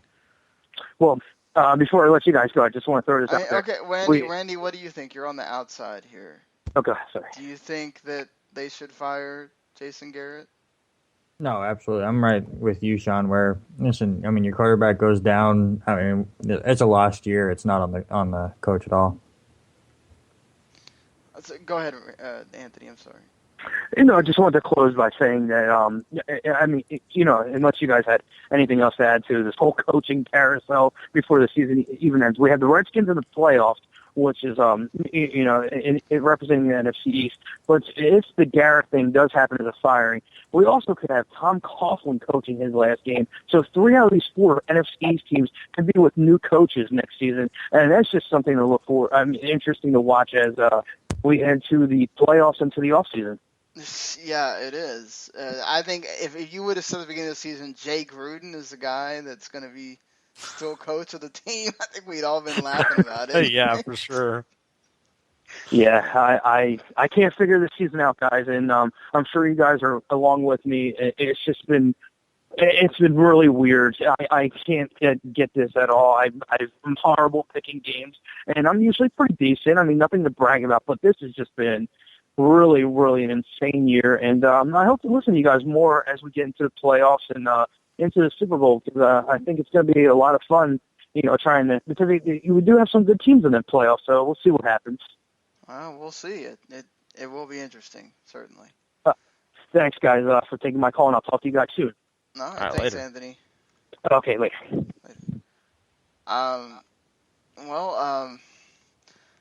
Speaking, I don't think it really has any bearing at all, unless they just get absolutely skunked by the Eagles for some reason.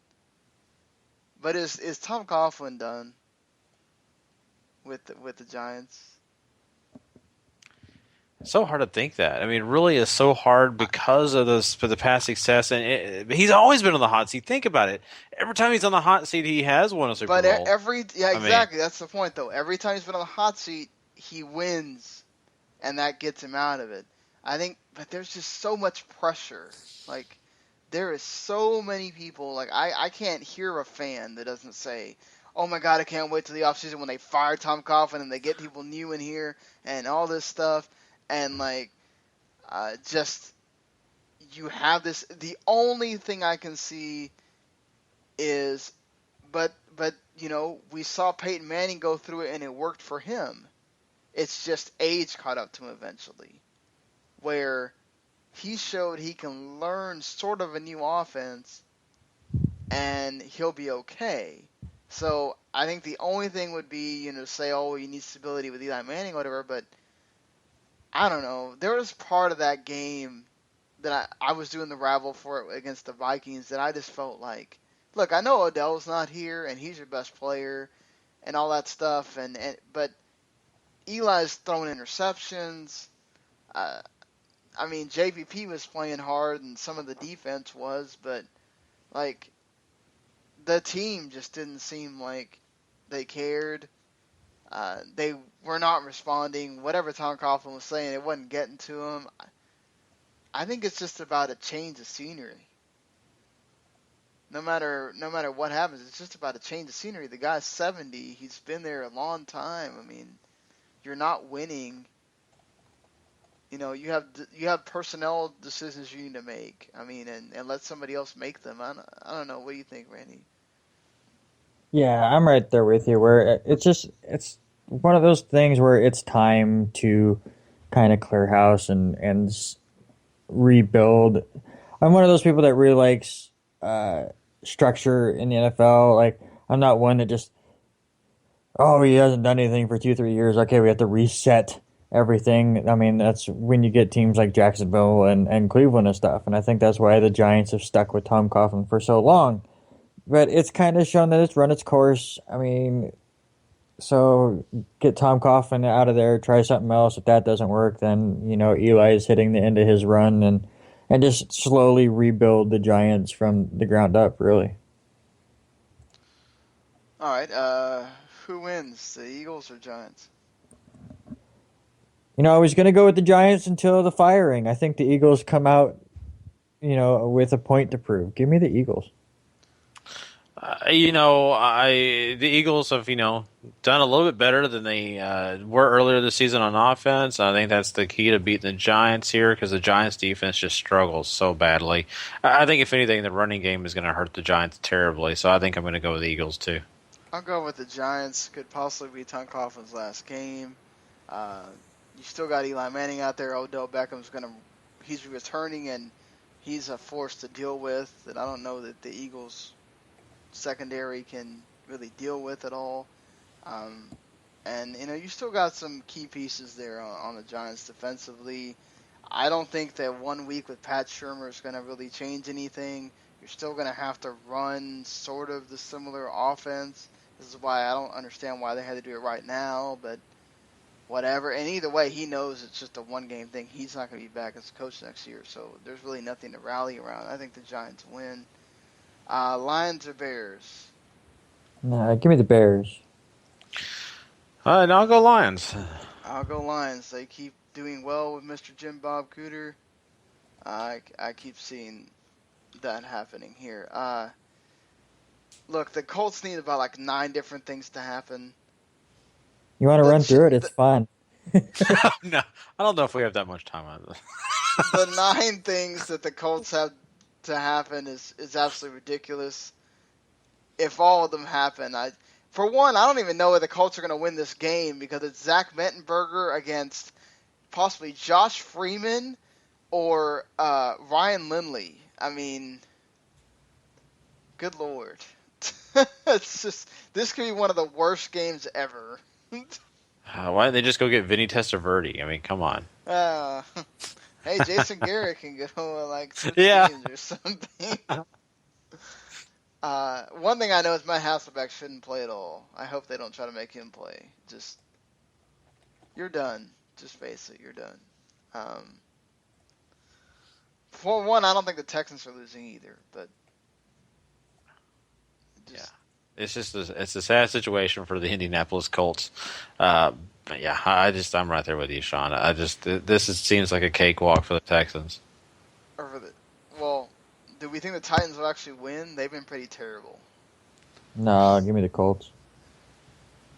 I don't know. I know the Colts. The quarterback situation usually sums up what could happen in the game, and even you know what? I'm still going to go with the Colts too.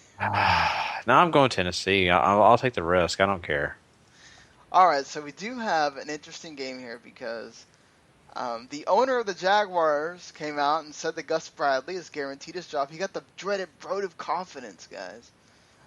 That basically he's going to come back next season, but he has to win. They have to have a winning season, and I don't know if that means they have to win the division or anything, but so Gus Bradley, I guess, confident in this game. I mean, the Jaguars have been pretty much in a lot of their games, so you'd expect this Texans game not to be any different. Texans may start Brian Hoyer. They may start Brandon Weeden. We even saw them change quarterbacks to B.J. Daniels at certain points for some weird-ass reason. I guess when you're playing the Titans, you can because they're that bad. But are you concerned at all about the Texans? Because we have seen where if you have to prepare for Brandon Weeden for a whole game, it's not the same as if he just comes in and does things. And we're not talking about him playing the Titans or the Jaguars. We're talking about him playing, the possibility of him playing, the Chiefs or the Jets or something like that. I mean, where's your level here for the Texans? Well, as far as the playoffs go, listen, as a Jets fan, I'm hoping the Jets play them. I mean, obviously, to me, I think they're the least dangerous team in the playoff field, really. So, hey, Houston did beat the Jets earlier this season, so it's all possible, I guess. Gary, do you have a concern here at all? Or? For this matchup this week, or for the playoffs? The matchup technically doesn't matter. Yeah. Okay, so the playoffs, I mean, I think that any team coming to play the Texans and facing off against them, you should feel pretty good, especially if Hoyer's still, kind of ailing. They're not sure about the quarterback situation. You should feel pretty good about yourself. But then again, they can be a sneaky team too, because you do have a defense that when it wants to play well, it plays pretty darn well. But yeah, I'm kind of with Randy on that. They're probably the one team that I would want to face if I was in the AFC. All right. Are we all picking Houston, or you think the Jaguars win their last game here? I'm going Houston. I'm going to go Houston, too. I like the way Brandon Weeden has been throwing that ball up there. He found DeAndre Hopkins just fine. If Jacksonville could ever figure out how to play a damn first half, they would be a really good team. I think Houston rests a lot of people. They're not playing for anything because, like we talked about, sure, the Colts could win the division, but they need 9,000 things to happen. So they're stuck at the 4 seed. So I think if they're going to be one of the teams that rest people, so give me Jacksonville. It's so bad. They need teams in the NFC to win. Yeah, here, hold on. I looked it up because it's just Oh fun. God. Go Okay, ahead. Go ahead. so they need to win. Indianapolis needs to win. They need Houston to lose, and they need to tie Houston in the strength of victory, whatever. It's a pain in the ass. So, for the strength of victory to happen for Indianapolis, they need Atlanta to win, Baltimore to win, Buffalo to win, Denver to win, and Miami to win. And then they need Oakland to win or tie, or Pittsburgh to win or tie, as long as both teams don't tie. There you Okay, go. well, the ties are probably not happening, but I agree, but just that's what it says on my sheet. Man, I'm now rooting for the scenario. Jeez. No, I don't, because Houston could actually, put up a fight in the damn playoffs. I'm sorry. I would love a far-fetched scenario just to happen. Oh, Lord. Talk about, man, if that happens. Talk about crazy. We do have another divisional matchup in the Seahawks and Cardinals. One that would be much tastier if, say, the Seahawks had won a few more games during the season. But the Cardinals are technically fighting for possibly the number 1 seed in this game. So Bruce Arians says that they're playing everybody. I love Bruce Arians. I love the fact that he is very forthright in what he says. He doesn't care what everybody else thinks. And I love his quote that you get paid to play 16 games. That means everybody plays. I don't care. And so, he's going all out for this. It's a divisional matchup. The Seahawks lose unless the Packers lose. Unless the either way, they're going to probably wind up the 6th seed unless the Packers win and they win. So, do you think it's in Arizona, where they are 6-1 this season? Arizona is obviously flying high off their whooping of the Packers, absolute and utter whooping. Do you think this is close, like the Sunday night matchup, or do you think the Cardinals run with it? I mean, and are you concerned about the Seahawks because the Rams swept them? And the Cardinals have just as good or even better defense than the Rams do. And, they made Russell Wilson fumble. Doug Baldwin still got his little bit, but, obviously their struggles in the running game are going to be felt because Marshawn Lynch is still not back. So,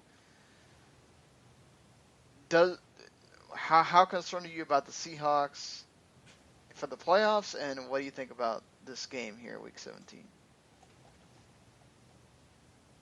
Yeah, I'm kind of with you. It's disappointing. We all were so excited, that this was going to be a Week 17 matchup when it's kind of a meh. I mean, they both have a little bit to play for. Arizona more than Seattle. I possibly see Seattle resting people themselves because they don't really control much. I don't know. It's lost a bit of luster here. So I just think Arizona at home, they've been playing so red hot. I think they just win this game. Yeah, and I think Seattle losing to the Rams last week kind of put that thought, I'm sure, in Pete Carroll's head of, hey, we are where we are. We're in the tournament, so let's stay in the tournament when we get there. So, hey, if, the Cardinals are coming after my quarterback and I want Russell Wilson to stand up, for the playoffs, maybe I bench him at halftime, or if we're not even getting close to being in the game, you definitely do that to him and some other guys that need to take a break. And so I think when it comes down to it, this should be an Arizona win for sure. It would be a surprise if Seattle came into this game and really pushed hard and got a victory. I think Arizona's going to put it out of reach and not give the Seahawks the option of winning. But I do think going in and wanting to play and playing Washington and not playing the Packers or the Vikings. I mean the Vikings, you probably, considering how you whooped them earlier, you probably feel good about it. I don't know that you want to play the Packers again if you can try to help it. And they would obviously be setting the precedent there as they're playing before the Sunday night game. So, I don't know. I think I agree with Gary. They're going to try and see what happens the first half, and if things get out of hand, they'll start resting guys. So, I would go ahead and say the Cardinals too. You think the Rams beat the 49ers to go to 8-8 and do their special thing they usually seem to do every season? Yeah, give me the old 8-8. Yeah, my hero Case Keenum. I think he does it again. Case Keenum had nothing to do with that game last week. I can dream, and he didn't do too terribly. Let's be honest, he didn't do too terrible. He didn't really win that game either, but he didn't have to. He just had to play. That's what wins some games, right? That's true. Nick Foles just being there might actually hurt someone. So yeah, I'm gonna go with the Rams too. So Sunday Night Football, it's not like okay, it's whoever wins the division. If the Packers lose, they're in 5th, and they play if the Packers lose, they're in 5th because they have the tiebreaker over the Seahawks. If you're the Packers, do you possibly think about maybe losing the game? I mean, I'm not saying they're going to go out there and just, give it to the Vikings or anything. Just, I don't know. Do you want to play Washington, or do you want to play the Seahawks again? Yeah, I just don't think you can think that way. I mean, I'll be honest with you, especially. But let's be fair. If Carolina wins their game, then you got to play Carolina in the second round. But then you also got to play Arizona in the second. Yeah, so no matter way you look at it, you lose. It's kind of like politics, right? So I feel like you just go in there and you go full force and you do the best you can. You make the right decisions, and you hopefully get in and make some success happen. But I think really the Packers are going to try. They don't want to sit down this game because think what kind of precedent does that set for the team? We're going to limp into the playoffs. No, you want to try to get some things together before you get to the tournament. So yeah, and especially them, the way they have looked lately, where they've had games where they look decent, but there's been nothing like the Packers of earlier in the season. They just got whooped by the Cardinals. I mean, Aaron Rodgers was absolutely running for his life. 8 sacks? 8 sacks. I mean, you lose offensive linemen again. Like, do you think the Packers even get past the first round no matter who they play? I mean, It's definitely ugly for Green Bay right now, but I think they go out trying to win. Like you're saying, would you rather play Seattle or Washington? Give me the one where I'm playing at home, really. Washington's very dangerous at home right now, so I would try to avoid that with everything I could. Yes, a win would mean you're playing Seattle in that first round, but I mean, I think that's what they want. I think they want a revenge against Seattle in the playoffs from last year. And if Seattle wins, they would play the Vikings again. So yeah. Do you think this is close? Do you think this is closer than the first game? Yeah, I think it's going to be. Went in there and just absolutely smoked the Giants, but I have a feeling this game will be in doubt in the fourth quarter. All right, fair enough. That's what I want to see. I don't want to see the Packers just blowing them out again. It's much nicer of a game to watch when this is a divisional game and things are tight. And I mean, obviously they're going to try to go for the same strategy, to key in on Peterson, make Bridgewater throw, see if they can get pressure on him again. Let's see if the strategy works twice. I'd have to imagine that Mike Zimmer has some kind of counter for that, but you never know. So I think that does it for all the game. I think we talked about every game. I think we talked about every team that was in a playoff situation. We talked about I think we actually haven't. Do you feel like the way the Vikings have played the last couple of weeks, obviously without having foreknowledge of what they're going to do in the Sunday night game, are they a team to be like? Do you think that they'll give the Seahawks a better game than they did the first time if they wind up playing them. I mean, what do you think about the Vikings now, just going into the playoffs here? They're kind of a weird team to assess, right? They really are, because I still haven't put my finger on Bridgewater and whether I think he's a great quarterback or not. I think he's a decent quarterback, but is that enough? I mean, obviously you have Adrian Peterson there. The defense is pretty good, but in a way, I think they're the weakest of the 6 playoff teams, because Washington's red hot and they'll be playing at home no matter what that first game. So that's definitely scary. Yes, Green Bay has been playing terrible the last few weeks and not looking like themselves. So they're down too. It's just I'm right there with you. I just can't figure out Minnesota. So I kind of just placed them 6th in my NFC playoff power rankings, I guess you would say, just on default. Yeah, they're a mystery. They really, really are. And I'm with Randy. I mean, what is Bridgewater? Who is he? Can we depend on him? And that's the question that I think Vikings fans are asking themselves right now. And of course, you just want to know what team is going to show up. And right now, we don't know. Let's just be honest. I mean, the Vikings are really good one week, and sometimes they decide to just disappear. So I'm with Randy on that. I think the 6th spot in the NFC is probably where they belong. I think for me, what they've shown is that they've kind of changed some things around. They've developed a screen game here with Jarrett McKinnon, where he's able to get some yards on them. The defense I think is, with having a lot of the guys back that were out for large period for some of the time, that's helped them.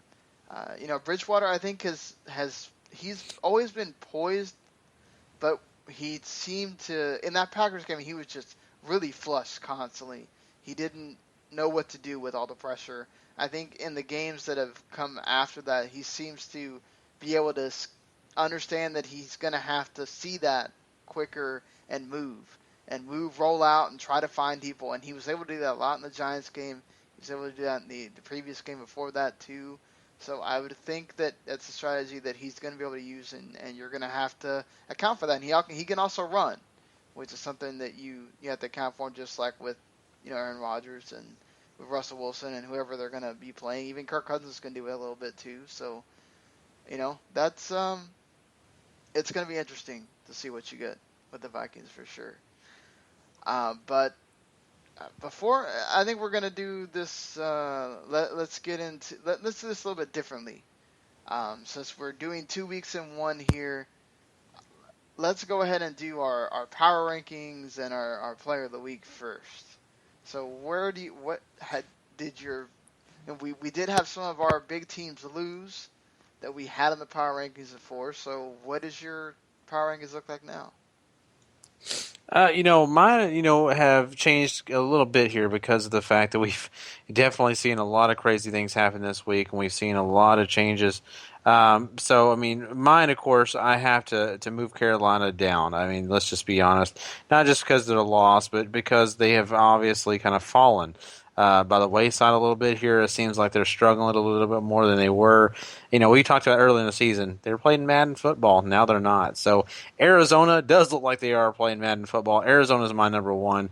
Man, they are just impressing me week in and week out. Number 2, though, I'm going to have to go with Carolina. Yeah, sure, they kind of slipped here, but I still think, man, offensively and defensively, they're just too strong. My number 3 is Kansas City. I'm just impressed that, no matter the circumstances, they're still able to edge out games. I like that defense a lot, and of course, Alex Smith may not win these games for him at times, but I think he's still good enough to win the games. Number 4 is New England. New England, for me, is a team that is kind of struggling a little bit here, but I still think that they're too smart, they're too good to put way down, and, of course, knock them out of my rankings in the top 5 at least.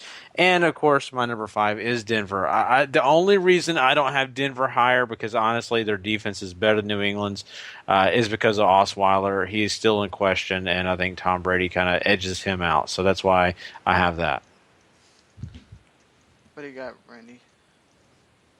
Yeah, I'm with Gary as far as Arizona topping Carolina this week. I think they're pretty close, but Arizona's just the hotter team, so they're my 1 and 2 teams.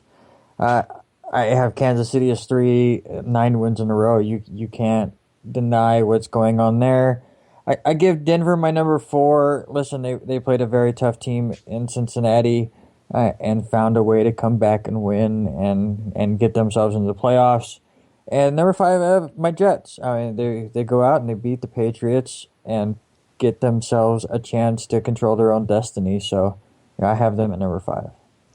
Well, I got the same top 3 as you guys. Arizona just looked like freaking world beaters in that game against the Packers. I mean, Carolina stumbled, but it's not, it's their first loss of the season. They didn't stumble that much. They still had opportunities to win that game. Kansas City, they let the Browns hang around too much. A bad decision by them, but they still went out there and won a game. And, as Randy mentioned, 9 wins in a row. You can't really put them down at the list there. They just keep winning games. Number 4, I have the Jets, and I think, Ryan Fitzpatrick has just really had, a career year. He's been fantastic. Brandon Marshall redeemed himself from the previous Patriots game and went out there and did really well, and the defense is all coming together as they should.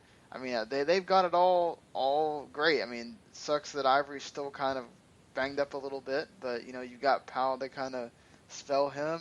I really like what the Jets are looking like, and whether it's Dalton, whether it's McCarron, whether it's whoever, if it winds up being the Bengals and Jets, I mean the Jets look really poised for the upset and to continue on in the playoffs. Honestly, the way they look right now, I mean, so that's I have that much confidence in them right now. And at number 5, I'm going to give it to the Patriots because they were close in that game, and you have to wonder if Belichick doesn't try to outsmart himself, what happens there. I mean, even with all the injuries, even with everything else, you still got Tom Brady. He's the number 1 quarterback in the AFC. He's he's still got Gronk, which showed that that's sometimes all you need with Brady. As long as he's got Gronk, he's okay. And it's crazy. It's coming to Gronk, and he still catches it. So, I mean, and the defense is missing people, and that's their big thing. They're missing both their safeties now. No Patrick Chung, no Devin McCourty. We're going to have to see how that goes. I mean, Malcolm Butler's great, but I don't know if he can count for the whole defense. And, I mean, it's going to be up to those linebackers and the defensive front to make some things happen. But I think the Patriots are still a team you got to reckon with. So I got them at 5. As far as player of the week, I really like Gary's pick here. Nothing against Fitzpatrick or Brandon Marshall or some of the other ones, but man, that Cardinals defense was absolutely just awesome in that game against the Packers. 8 sacks, forced fumbles, interceptions. I mean, that defense was crazy. And they're playing a pretty good Packers team. We're not talking about like the Texans putting up 24 fantasy points on the freaking Titans here.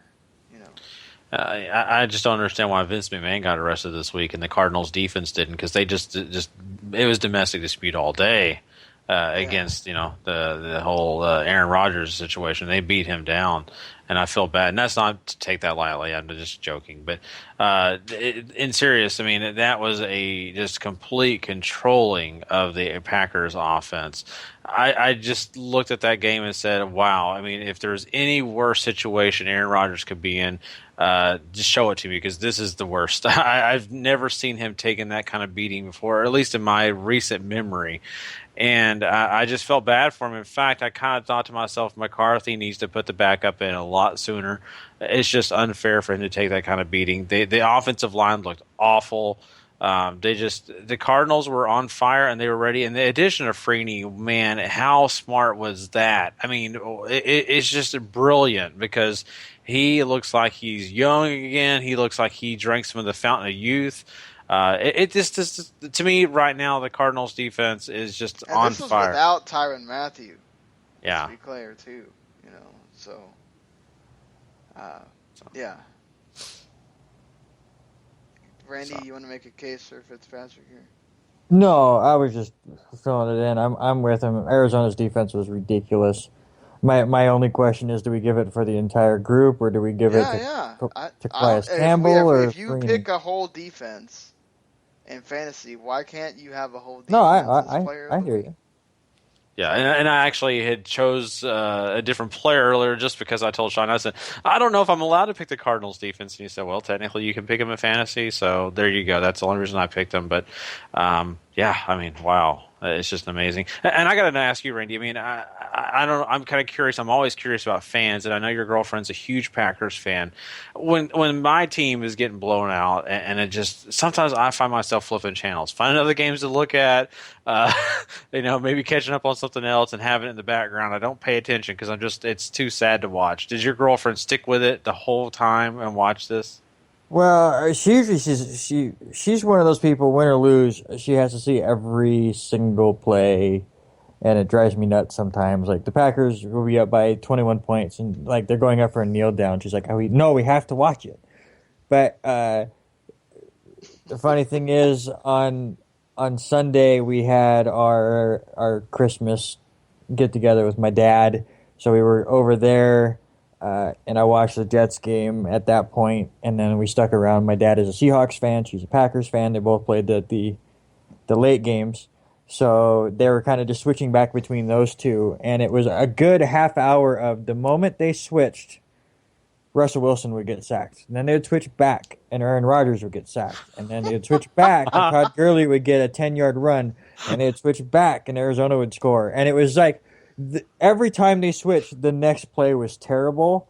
So we went home about halftime, and she didn't watch anymore. Wow. That just shows you, man. That's harsh. Yeah, because we know Gary's tactic of changing channels when something bad happens with the Cowboys has not been working. Yeah, this year it has not worked. I tried vehemently, and it did not work. So yeah, but... I mean, yeah, so Week 16, your player of the week is the Cardinals defense. So let's get into picking these final bowls up until the national championship game. And right now, the standings, Paul is number 1 by 1 point, so he's continuing to fit the bill here. He won the season, he's winning in the bowls, and Randy's right behind him. And then Gary and I are in third. So, hey, we're representing right now. Yeah, it's really close. It's pretty funny how most of the group over like the last 5 or 6 bowls have kind of picked as a group, win or lose. Been where mostly it's been 1 or 2 people going an opposite direction or whatever. But we got a lot of bowls to get through, so just kind of we'll speed around a lot of them. The Birmingham Bowl is your first one between Auburn and Memphis. Listen, I like Memphis's offense too much. Give me the minor upset with them being the better Tigers team. Yeah. There you go. I'm with you too, Randy. I mean, we've seen them beat the SEC this year. I'll go Memphis. I'm going to go with Auburn. They've gotten some upsets. I'm just going to go with them here. Next, we have the Belk Bowl. I don't know what a Belk is. Do you guys know what a Belk is it the clothing company, Sean? Because that's what I know someone who works at a Belk, and it's a clothing company. I think so. There's also the Belkin, the internet company. So, I don't know. I'm going to assume you're right, though. Sure. So, in this game, you have the North Carolina State Wolfpack and the Mississippi State Bulldogs. Gary, are you going with your boy Prescott here? I gots to. Yeah, I'm going Prescott's team here, Mississippi State. I'm going to go with Mississippi State as well. Yep. Prescott's going to win him a game here. I will definitely go for the sweep there. Next, you have the Music City Bowl, Texas A&M and Louisville. Sean, you going with your old home state Texas team here? As much as it hurts me to do, yes, I'm going with Texas A&M. It tastes terribly, but yes, I'm going Aggies. I'm actually going to go with another small upset with Louisville here. No reason, just a lot of these games where it's just two evenly matched teams. Give me something different. How about the Holiday Bowl, number 25, USC and Wisconsin? This is going to be a fun one to watch, but I like USC here. Yeah, I got to go with you on that too. USC wasn't impressive earlier this season, but later on they did become impressive. So yeah, I'm going them. Who is it? It's USC. Wisconsin. I'm going with USC. They've managed to win games we thought they weren't going to win. I'm going to go with them. Wisconsin's looked mediocre at times this year, too. Next, you have the Peach Bowl with number 18 Houston and number 9 Florida State. I believe Golson will not be playing in this game. I could be wrong. I think that was the quarterback I heard just having personal life issues and it would be unable to be in the bowl. So that changes it a little bit, but I still like Florida State here. So give me the Seminoles. I'm going to go with Florida State, too. You are correct, Gary. Belk is a clothing company. Okay. Now that mystery's been solved, about. And they're, in fact, the official clothing company of the Dallas Cowboy cheerleaders, if anybody cares. Yeah, so. And Carrie Underwood is performing at that game, too. So, anyway, yeah, Florida State should win this one. I mean, that'd be pretty cool if Houston got the upset. You know, always good to see these little teams upset some big teams, but yeah, it happens here. I would love it if Houston won, but it's just there's no way Florida State wins this game. All right, I'm going to skip the two semifinals games, even though they're on New Year's Eve, and let's get to the New Year's Day games. You have the Citrus Bowl between Michigan and Florida. Another one where I think it could have been interesting, but Florida just looked awful down the stretch. I mean, yes, they're going to have several weeks to kind of maybe correct the ship. I just don't see it. So give me the Wolverines. And Harbaugh's had Michigan looking so good this year. And it's amazing just in that 1 year turnaround. I think Florida, they're going to feel the effects of not having their quarterback that they want. Michigan wins. Yeah, I'm with you guys on that, Michigan. Isn't this in Florida, though? Citrus Bowl? Probably. That means it's in the Citrus Bowl in Orlando? Mm-hmm. Yeah. Yes. Oh, man. That's a rough one. But Michigan still. All right, so I think probably the biggest game outside of the little tournament is the Fiesta Bowl between number 8 Notre Dame and number 7 Ohio State. Gary, how do you feel? You know, I would love to choose Notre Dame, and I think that they've done some good things this year. But Ohio State, I just think they're going to find a way to win this one. I'm going to go with Ohio State, too. Yeah, me too. Buckeyes are just too strong. Notre Dame was a great story. They kept it really close. But, yeah, I mean, if there's one team I think that really has a case to make for making that playoffs, it was Ohio State. And I think they prove it in that game. How about the Rose Bowl? Another really interesting matchup between number 6 Stanford and number 5 Iowa. Obviously, Iowa was the surprise darlings to come in and make it to the Rose Bowl undefeated until their loss to Michigan State in the championship game. But I just like Stanford. Listen, we all kind of wrote them off with their week 1 loss. They've definitely bounced back. Losing a close game to Oregon, who's also red hot. I just think Stanford's going to be too much for Iowa. Yeah, I feel the same way. I've definitely got Stanford. I'm going to say Iowa. Any reason? No. No. Hey, well, when you have to pick... I want Iowa to win something. When you have 41 bowls to pick, sometimes it's just... Yeah. So we get the Sugar Bowl now. Number 16, Oklahoma State, and number 12, Ole Miss. Where did I pick? I went Ole Miss here. Kind of the same thing, just because they're very similar. Ole Miss has a better defense to me, so give me them.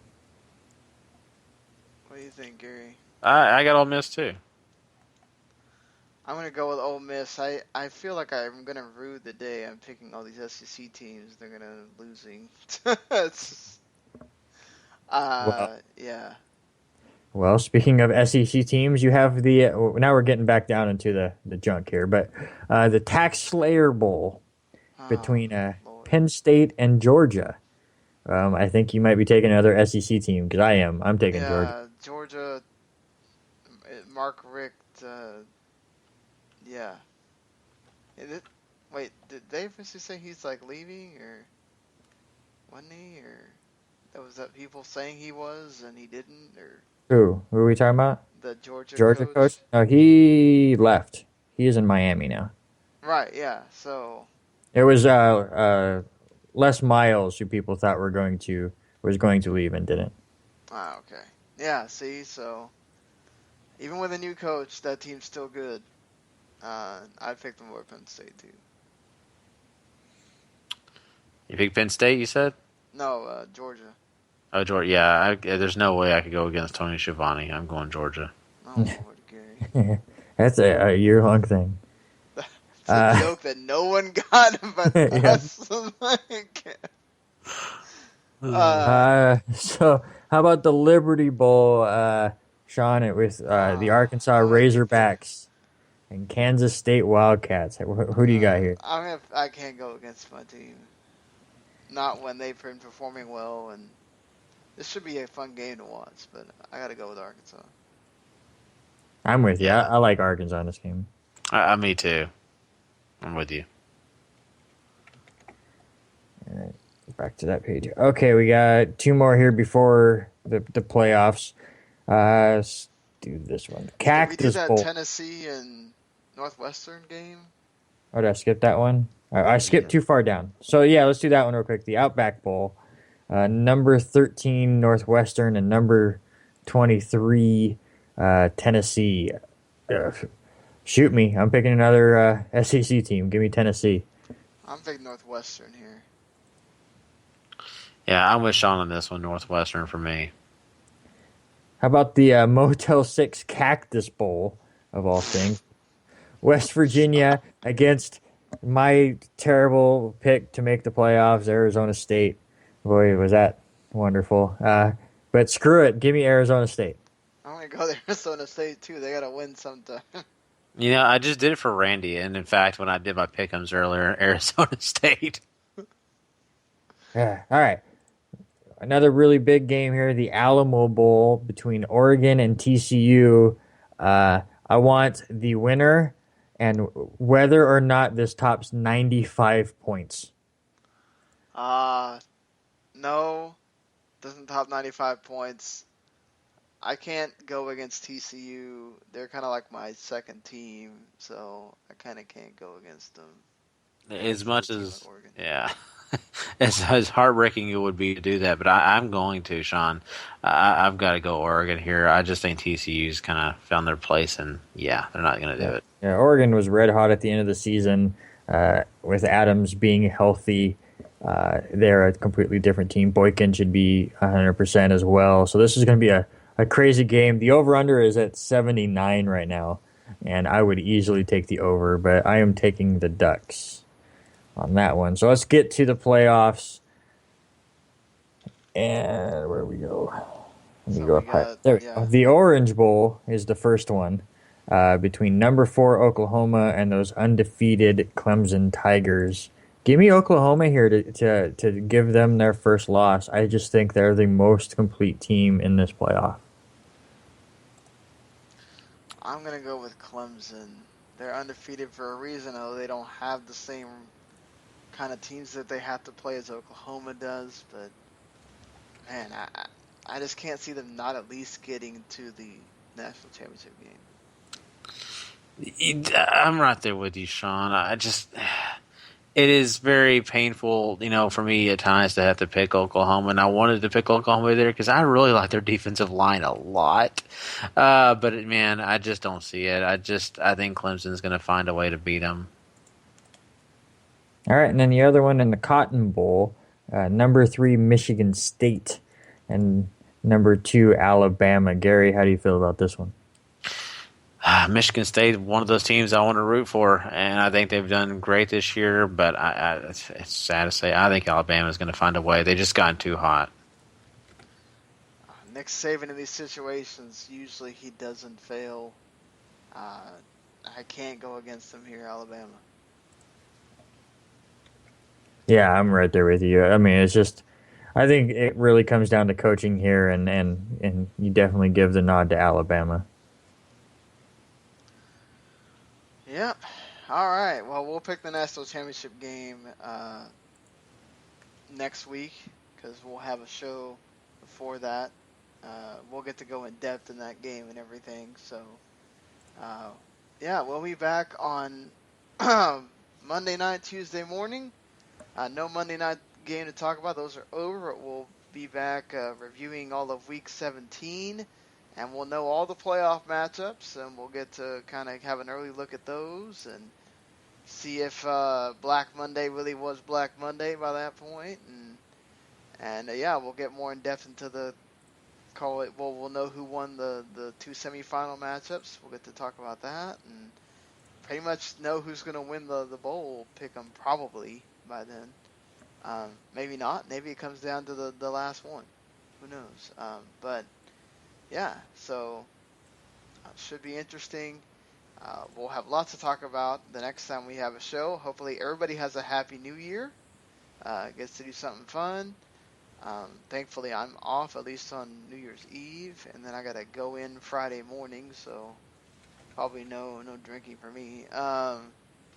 But yeah, I mean, hopefully you guys here have a good New Year's Eve and everything. Anybody do anything special that you know of yet, or?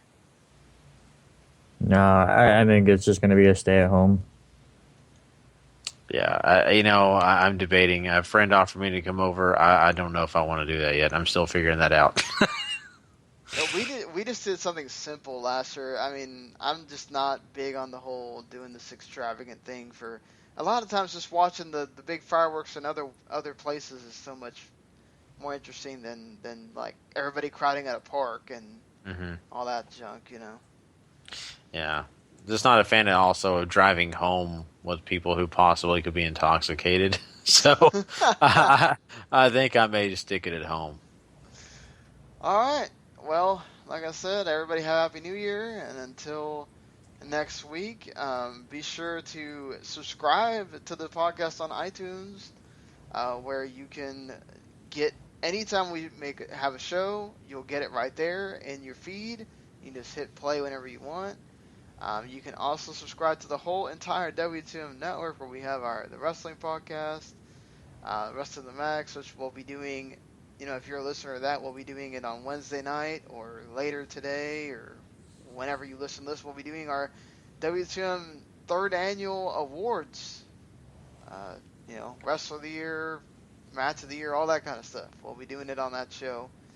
Randy, you had yours for your backlog busting show.